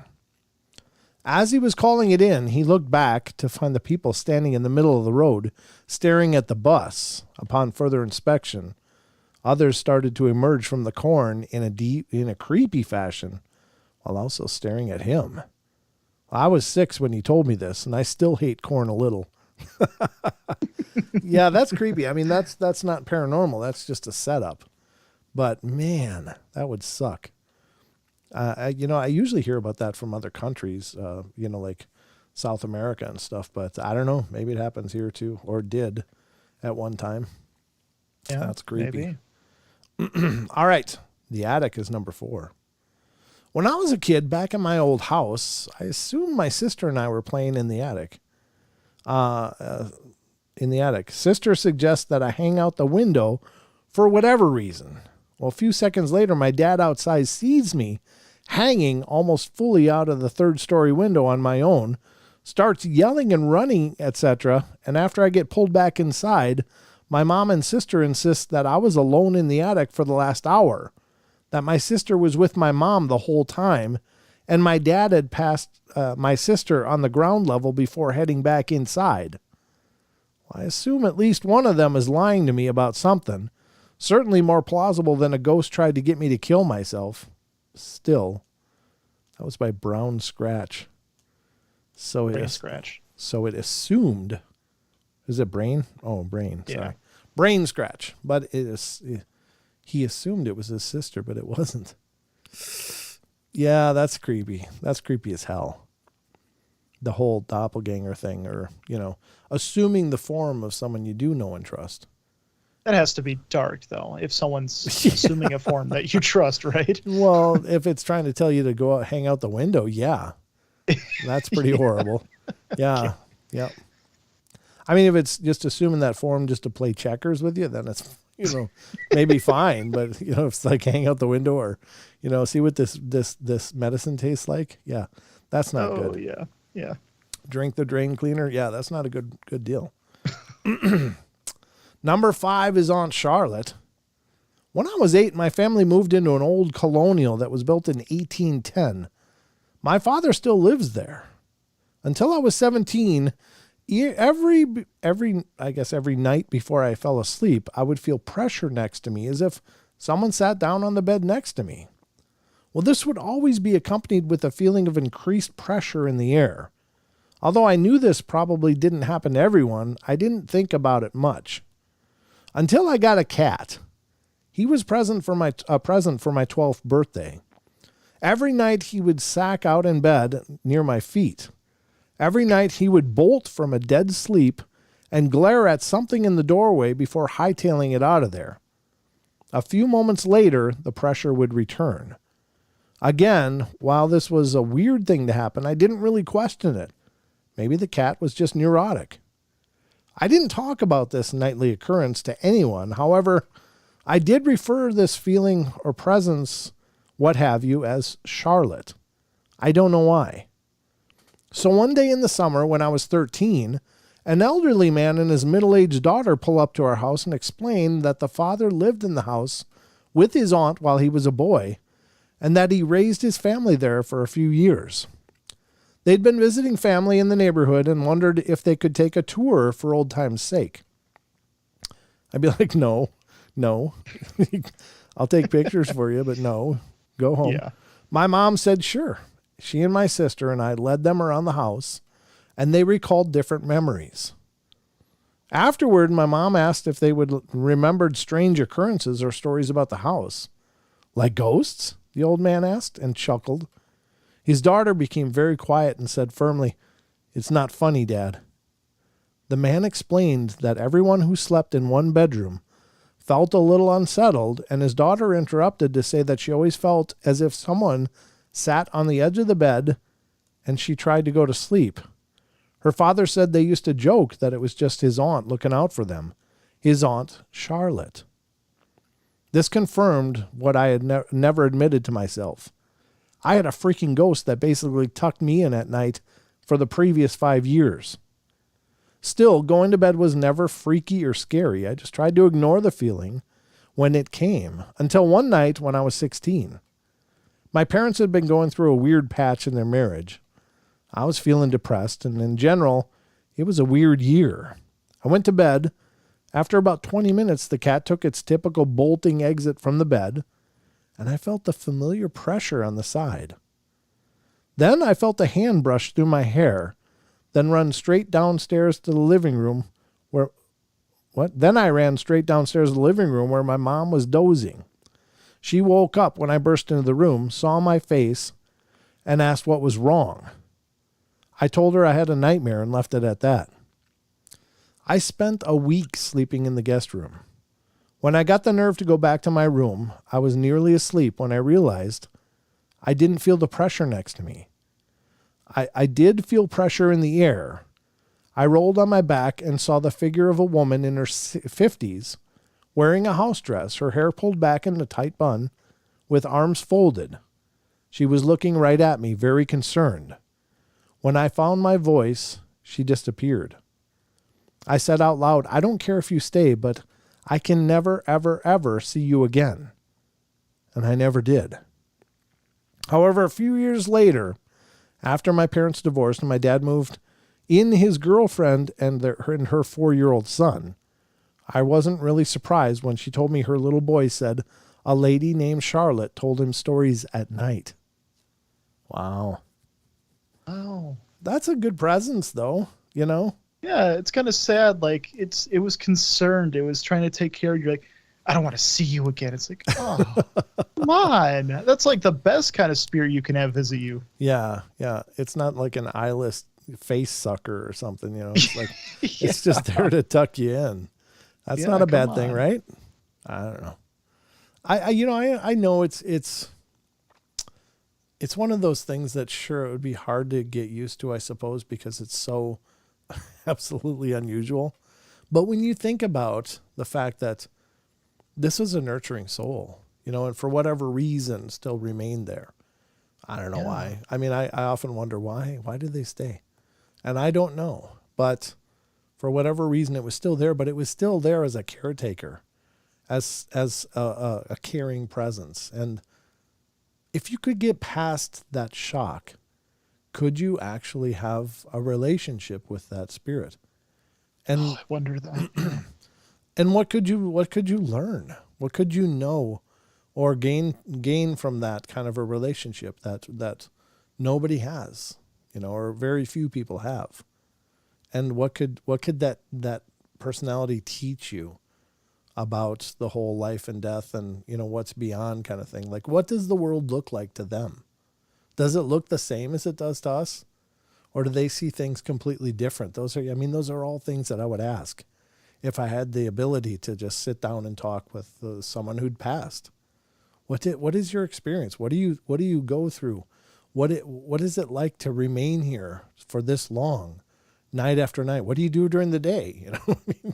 Yeah, like all the curious questions. Yeah, why not? Yeah, I mean, what do you do with your time? Do you feel like time, or do you understand that there's still time, or is that just something it's just a moment? I don't know. It is a curiosity, though. I think if you could move past the shock, that you could maybe have a relationship with a spirit, I think would be really pretty cool, a friendship of some kind. And I'm not talking creepy, weird stuff like, oh, you're going to be in love. It's not like that. But I'm just saying, if they're there and they're being loving and caring, and if you could get past the whole shock value part and just, open your mind and heart for the experience. Now, some people would say, no, that's not spirits. That's something evil. And I mean, who knows? Who knows? Yeah. I mean, it's one thing to say that because that's what you've been told, and I don't think that's fair at all. I mean, it's something, if it tucks you in every night, is it really evil? You sure it's evil? I mean, wouldn't it be like trying to get you to hang out the window like that little kid or something? Yeah, that'd be evil. I mean, I'm going to torture this soul. I'm going to tuck it in every night. Yeah. Now I'm going to tell. I would love to be tortured every night that way. Yeah. Now I'm going to tell that little kid stories till he goes to sleep. Oh, I'm going to get them. It's like, no, I don't think that's evil. I don't. But yeah. I don't pretend to understand the dynamics of this, but I just think there are things around us. There are people around us. There are things around us. And I think most of them are benign, or several of them are benign. And there's probably evil there for sure. Yeah, I mean, I don't doubt that at all. But for the most part, I think they're just doing their thing. So, I don't know. We just don't understand so much, but we draw conclusions based on dogma or religious ideals. We come to these absolutes that we can't possibly know for ourselves, but we just, I'm just going to regurgitate this because this is what I was told. Maybe it's right. Maybe it's wrong. Maybe it's absolutely wrong. And if it is, I don't know. Because, I mean, if let's, even from a religious perspective, we just don't understand the majesty of the divine. We just don't understand the breadth and scope of what it is to be this amazing, all-powerful deity. And how broad is the mind of that deity that, it could and probably does, has created everything that is. And yet we label some parts of that as, well, that's not right. That's not good. That's not of, this divine. Well, I don't think the devil's a creator, I don't think a devil's creator. It's a corrupter. So, hey, I mean, here's a hot paranormal take. What if everything's divine? They're just serving a purpose to teach. Well, that's a great point too. That's a great point too. And ladies and gentlemen, I'm not trying to speak like some kind of authority. I think it's important to have an open mind on possibilities because there's so much we don't know. And if you don't know, how can you really equate or judge it? If you really don't know the entire nature of what it is, how can you say that's evil or that's good or anything in between? And maybe we can't. But perhaps they're just like us. They're just in a different state of existence. So, just my thoughts, whatever that's worth. Something in the bed, number 6. My friend's mom had some spooky experiences in a house they used to live in. One day she was laying in bed after her husband left for work. She didn't work at the time, so she slept in a little later than he did before getting up to do stuff. She heard someone walking around the house and figured he hadn't left just yet. A few minutes later, she felt the sheets behind her rise as if someone was getting into bed with her. Woo! No one was there. She felt breath on her neck as whatever it was laid down next to her. She bolted out of the house and waited for her husband to come home before returning to the house. Yeah, that's a creepy thing. That's not cute like tucking in a kid anymore. That's just creepy. Yeah. That's the other side of the coin. Now we're on a whole different coin. The other coin was kind of cute and endearing, and this is just freaking creepy. I'm just crawl in bed with this lady. Oh God. Yeah. Number 7, blue-faced mom. We bought a 50s bungalow a few years ago, and the original owner had passed, and we were the first people to live there since. My daughter's bedroom was on the far side of the house from mine and was always colder than the rest of the house. We chalked it up to the poor insulation in that room. Every night I would hear her talking to someone, just thought it was baby sleep babbling. She was about 2 at the time. Well, then she started talking to someone in the daytime too, and I asked her about it, and she told me it was the blue-faced mommy. The mommy wanted to play peekaboo with her all the time and wouldn't leave her alone. She said she would wake her up at nights to play peekaboo. It freaked the hell out of me. I talked about it with one of those older ladies in the neighborhood who knew the original family. Apparently, their oldest daughter had suffocated herself in the house after giving birth to a stillborn child. Not sure how she suffocated herself. The neighbor didn't have a lot of details, and it happened in the early 70s. I'm certain that she was the blue-faced mommy my daughter was talking about. A friend told me she had read the best way to deal with lingering spirits was to politely ask them to leave. So one night, when my girl was woken up, I went to her room and politely said, "Please, ma'am, your family has moved away. We need you to go now." Well, after that, nothing. I still get chills thinking about it. Thanks. Wow. But I mean, it respected the wishes, you know? Yeah, that is. I mean, that's sweet. I don't know. It's also kind of sad because whatever, that there was some broken part of this person that couldn't move on because, the tragedy of the childbirth and stuff. So that she ended her own life, unfortunately. But yeah. Yeah. Next is number 8, the demon gun. Ooh, the demon gun, Sheldon. God, okay. My dad bought a pistol from a friend of his, a real weird guy, for my mom to use at the house for home protection. Well, he was gone all the time, and we had started to have some people screwing around the house at night, so she accepted it, even though she doesn't really like guns. For some reason, she kept it under the bed. After he brought the gun home, she said she started having really weird dreams, and it always felt like someone was in her room at night staring at her. After a while, she said she started getting woken up by what felt like someone kicking the mattress from underneath the bed. Well, this really wigged her out because there was no one in the room. It freaked her out so much she started sleeping on the couch. One day, her best friend came over, and they started talking about this issue. Her friend suggested that it was a demon in her room. Those were super religious people here, mind you. They both go into the room to investigate the cause of the disturbance, as they called it. My mom mentioned something about the gun, and her friend told her that it was probably the culprit. It had a demon attached to it, and she needed to get rid of it, so she picked it up and took it out to the garage. Now, I have a hard time believing this next part, but they both swear to this day that it happened. She put the gun in a box in the garage and locked the deadbolt on the door as we normally do. As soon as the bolt latched, she and her friend claimed that all hell broke loose in the garage. They claimed that it sounded like something was going berserk, knocking stuff over, kicking at the door, trying to open it. They both huddled in the living room praying like crazy for 20 minutes until the commotion died down. The next day, my dad comes home and asked what happened to the garage because everything was knocked over. She tells him he bought a demon gun and made him immediately get rid of it. That was by Texas Anarchy. Wow. Yeah, I don't know. Some sort of dark attachment to it? Yeah, I mean, it's a strange story, but is it possible? Sure, I guess. Maybe it was a murder gun. Who knows? I don't know. That's what came to my mind. That's possibilities, yeah. Number 9, the old man on the stairs. So when I was a kid, I would race up to the top of the stairs as fast as I could, like it was some sort of silly game. Well, I must have been 5 or 6 at the time. I'm not sure, but I know I was very little. Well, somewhere along the line, a voice at the top of the stairs started to whisper to me. It would make bets with me, such as, I'll bet you a penny you can't make it to the top of the stairs.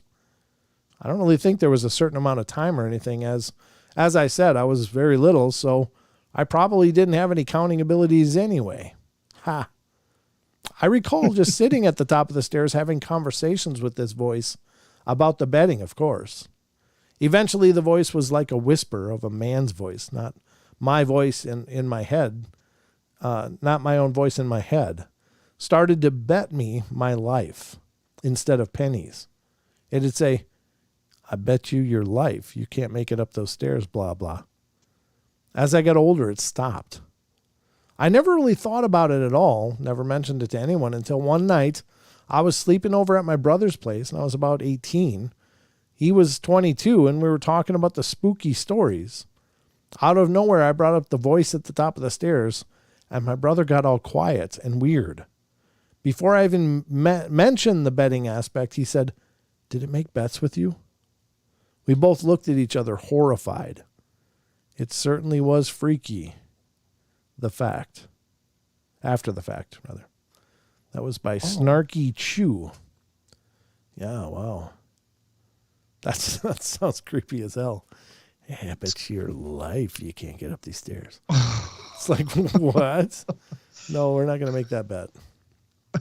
No.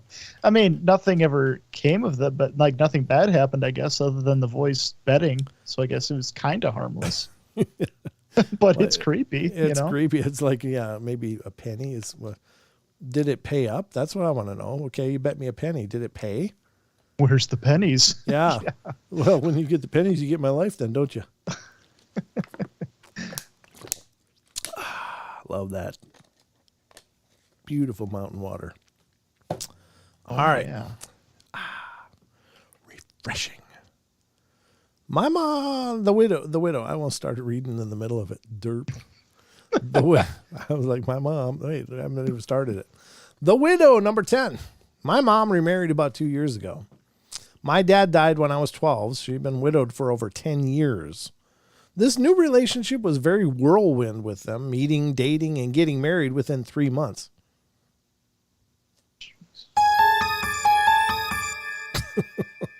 Jeez, yeah. I didn't know much about the guy, but my mom was happy, so I tried to be just supportive.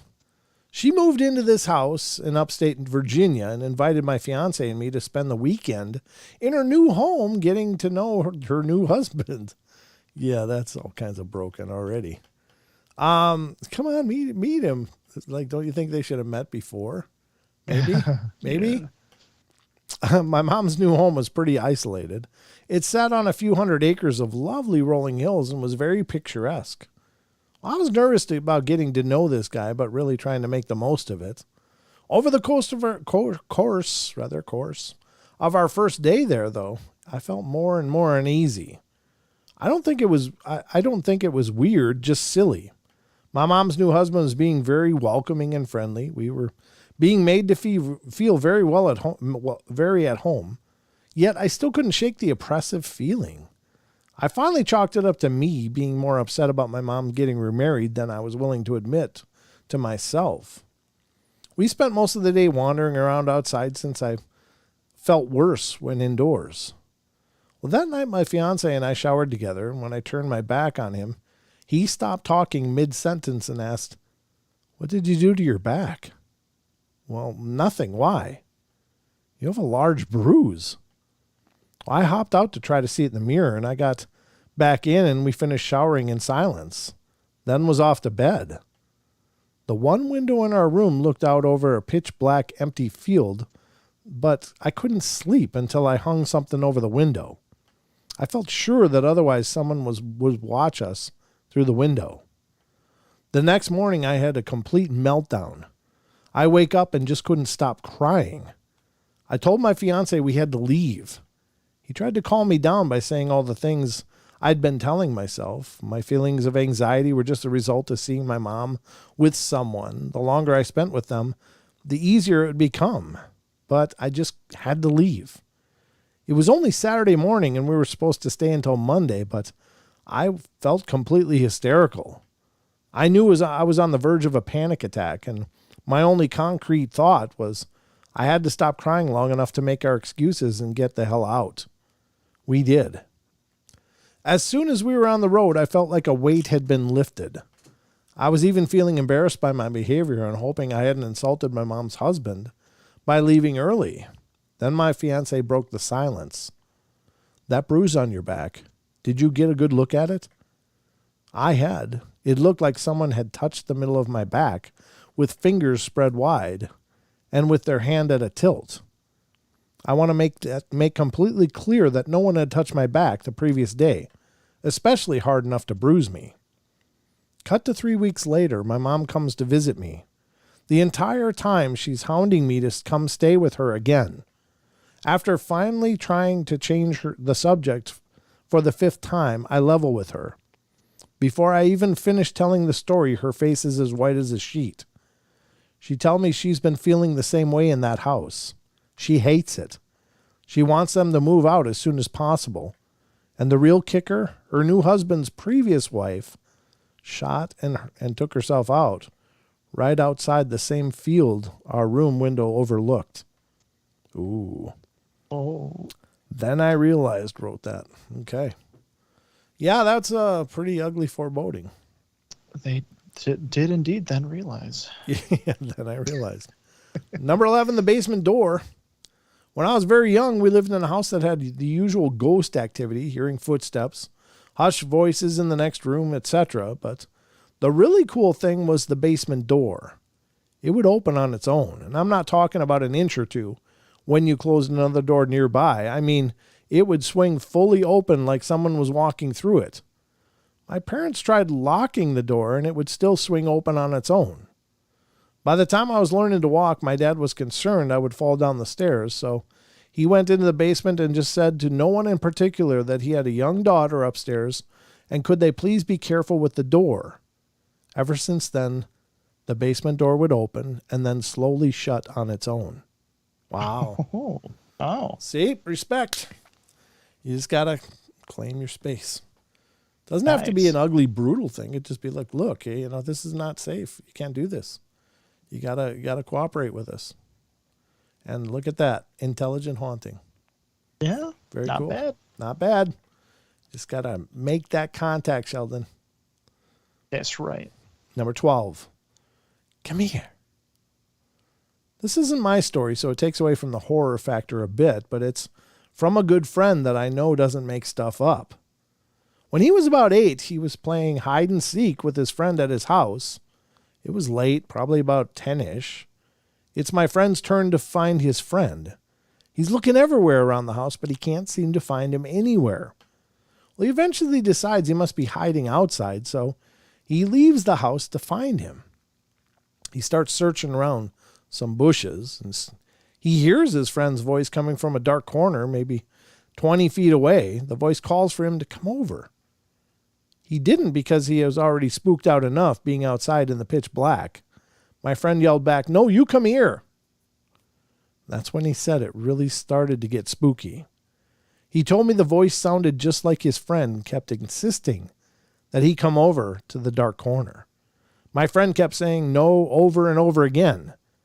At this point, he said the voice suddenly changed to a dark, horrible sounding voice demanding he come over. At this point, he ran back inside, only to see his friend in the living room. When questioned how he got inside so fast, the friend said he never went outside.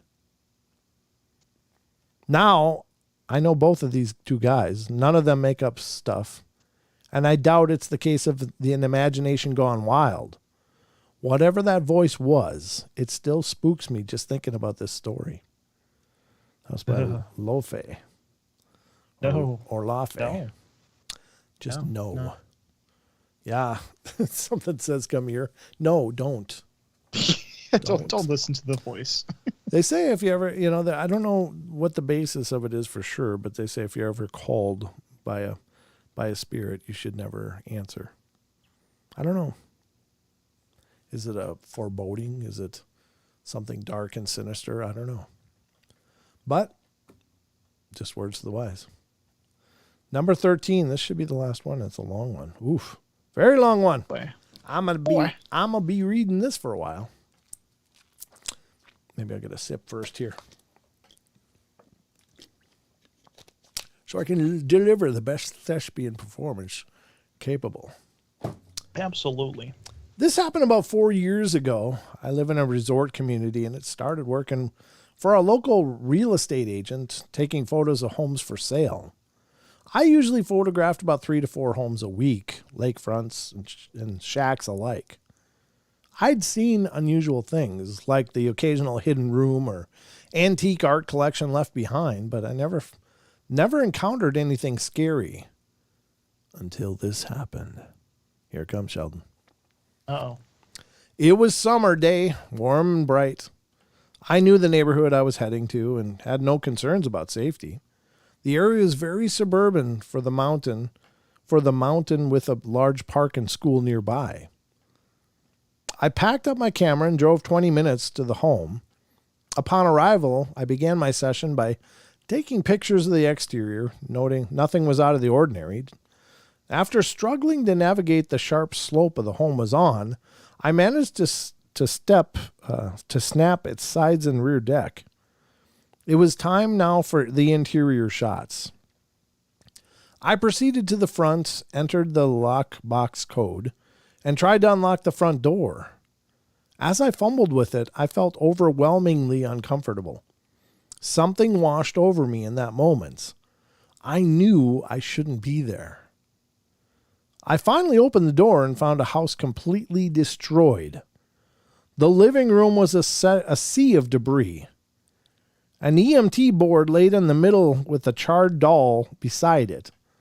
Holes littered the walls. Light bulbs were smashed all over. It was a scene straight out of a horror movie. I observed all of this without taking a single step further. I immediately closed the door, walked to my car as fast as I could, and called the agent.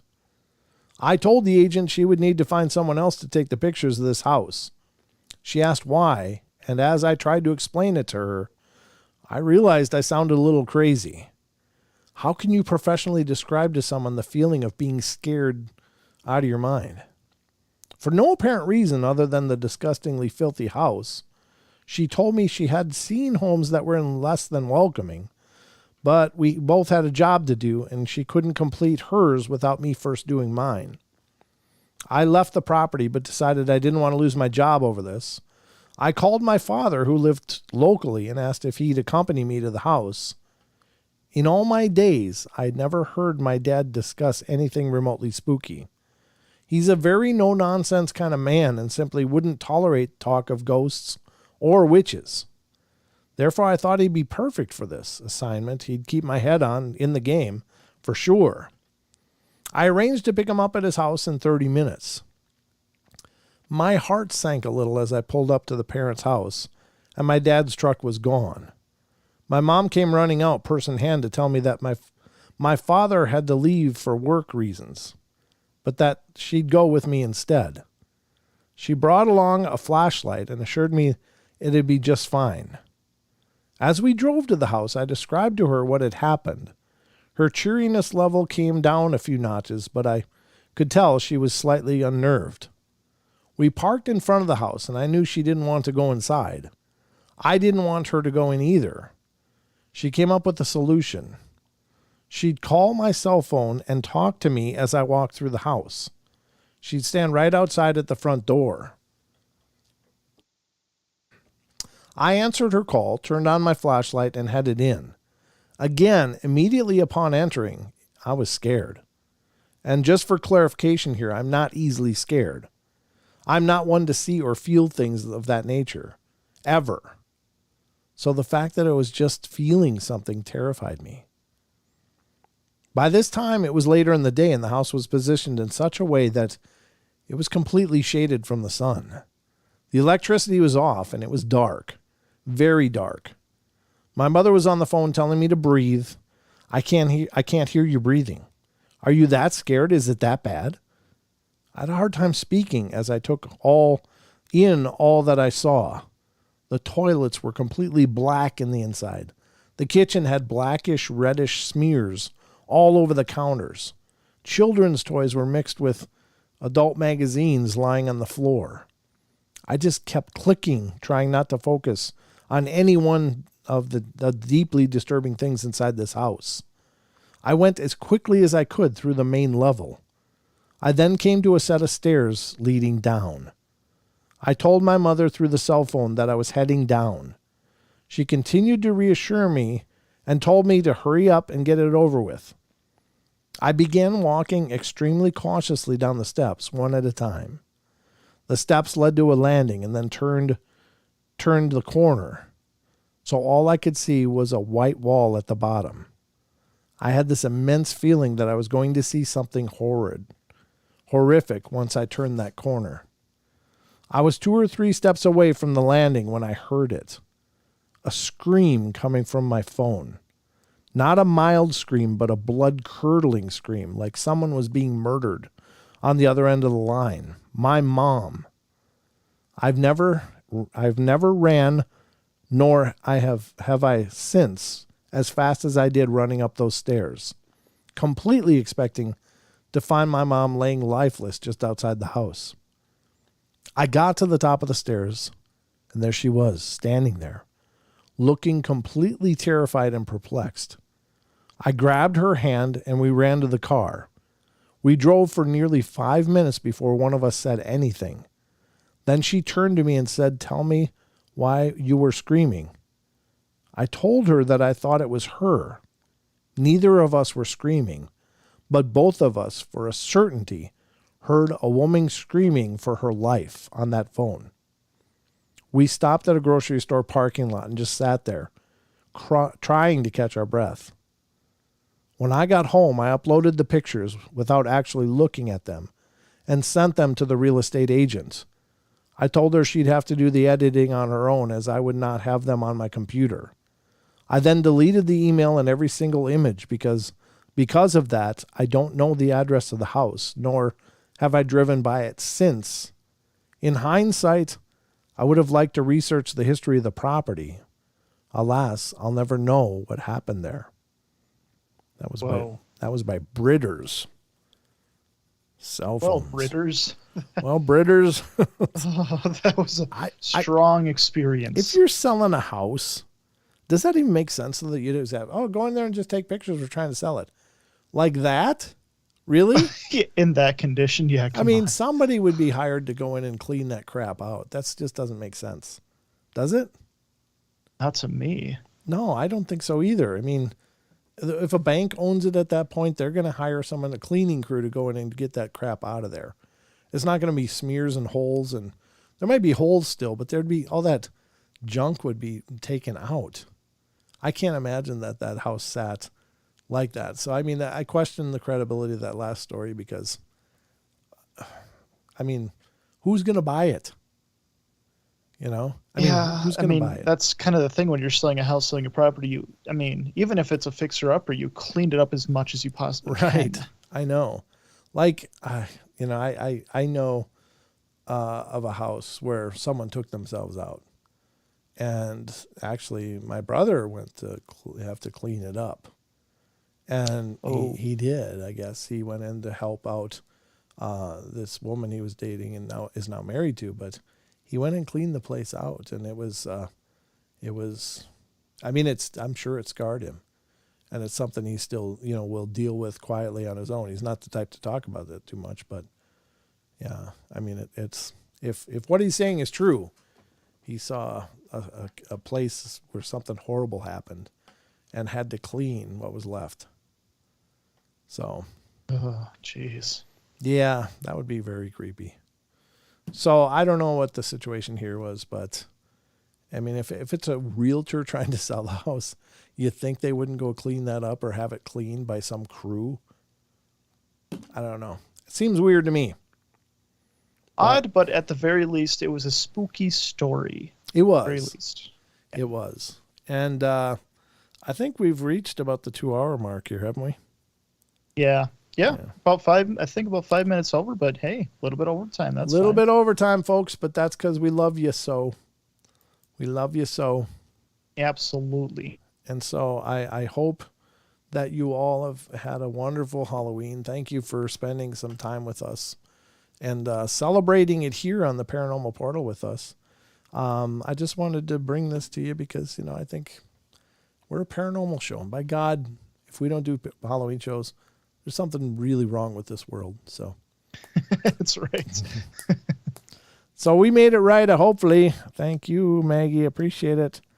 Do you want to see who's here, Sheldon? Just do some shout-outs before we're done. Sure. Just to see who's here for now. If you want to shout out, go ahead and chat in the YouTube chat. But for right now, we have Hexer1, Lily Pond, Maggie M10, Nessie Monster, Ninja Dave. You're here. Rachel Gets It Right's here. Raspberries is here. Ruger Ridge, The Unknown, and Wonder Woman. Cool. That's all we got. And I'm here. The floating pumpkin head. Yeah. The floating pumpkin head. What are you going to be for the next show? And Tracy Gale. Next time I'm thinking something a little paranormal. Maybe a ghost. I'll find a ghost. All right. Well, I'm just sporting my Paranormal Portal hoodie. So that's my costume for tonight. I came as a show host. Did I pull it off? Oh my God, you dressed as yourself. Nice. I did. I'm playing myself tonight. But I hope you guys enjoyed it. Thank you so much. Ruthie is lurking, she said. Good to see you, Ruthie. Hi, Ruthie. Thanks for lurking with us. Nessie, the Fourth Color, Batman. Yeah. There we go. Now we're caught up. Good. Awesome. Well, I guess that's going to wrap it up for tonight, folks. Thanks for spending the evening with us. Hope you enjoyed the journey. And remember to check out the podcast if you want to hear an incredible series of hauntings. Check it out. Absolutely true story. I was along for the journey, just on long-distance phone calls every day, talking about it. And it was talking him through it, I guess, is what it was. But just really incredible. It's still, and Sheldon, I don't think you've heard all those stories, have you? No, I'm really intrigued by some of the ones you're talking about. They don't sound familiar. No, but it was a long time of 3 a.m.s and more. It wasn't just everything happened at 3 a.m., but every night 3 a.m. That's creepy. Creepy stuff. Yeah. But anyway, remember, if you want to check out the Portal gear, check the description below. You will find the link to the Paranormal Portal Teespring site. Remember that if you're looking for news or information about the Paranormal Portal or looking for all our social media, head over to paranormalportal.net. That is our new homepage website. So you can check it out. And I don't know, I'll try to expand the site more and more as time goes on. This coming week's going to be incredibly busy for me. I got a lot of projects that I'm working on, and I don't know how I'm going to get it all done, but I'm going to do my best. I'm going to give it my college try. So that's right. Oh, Sheldon, that the Discord link? Did you put the Discord I did. I posted it above. If you scroll up, it'll be right above there. That's how you keep in touch with the community and all the links, as well as we can get your responses on the questions of the week, which we will have one up for tomorrow for Wednesday's show, assuming we have a show on Wednesday, right, this week? Yeah, we do. Yep, perfect. So we'll get one up, and then we'll get all of your wonderful responses to that question. That's how you can keep in touch with that. Yeah, I don't think there's any other missing nights coming forward. I think we're back on schedule now. So just remember, Wednesday, Friday, Saturday, regular shows here on the Paranormal Portal. So hopefully you'll be joining us. If you like the shows, please let people know. Please leave a like. And if you're watching the show when it's not live, please leave a comment. That helps a bunch too. So every little bit counts. Thank you to all you all. And thanks for spending the night in the Paranormal Portal. Oh, let me do this. Thanks for spending the night in the paranormal portal.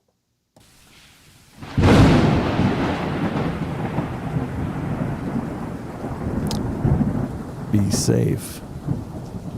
Good night. All right, everybody, good night. We'll see you on Wednesday night for more of the Paranormal Portal then. So 7 p.m. Pacific Standard Time, 10 p.m. Eastern. It's Wednesday night. Be there. Be there. Or be square. All right. Good night, everybody. Happy Halloween. Night.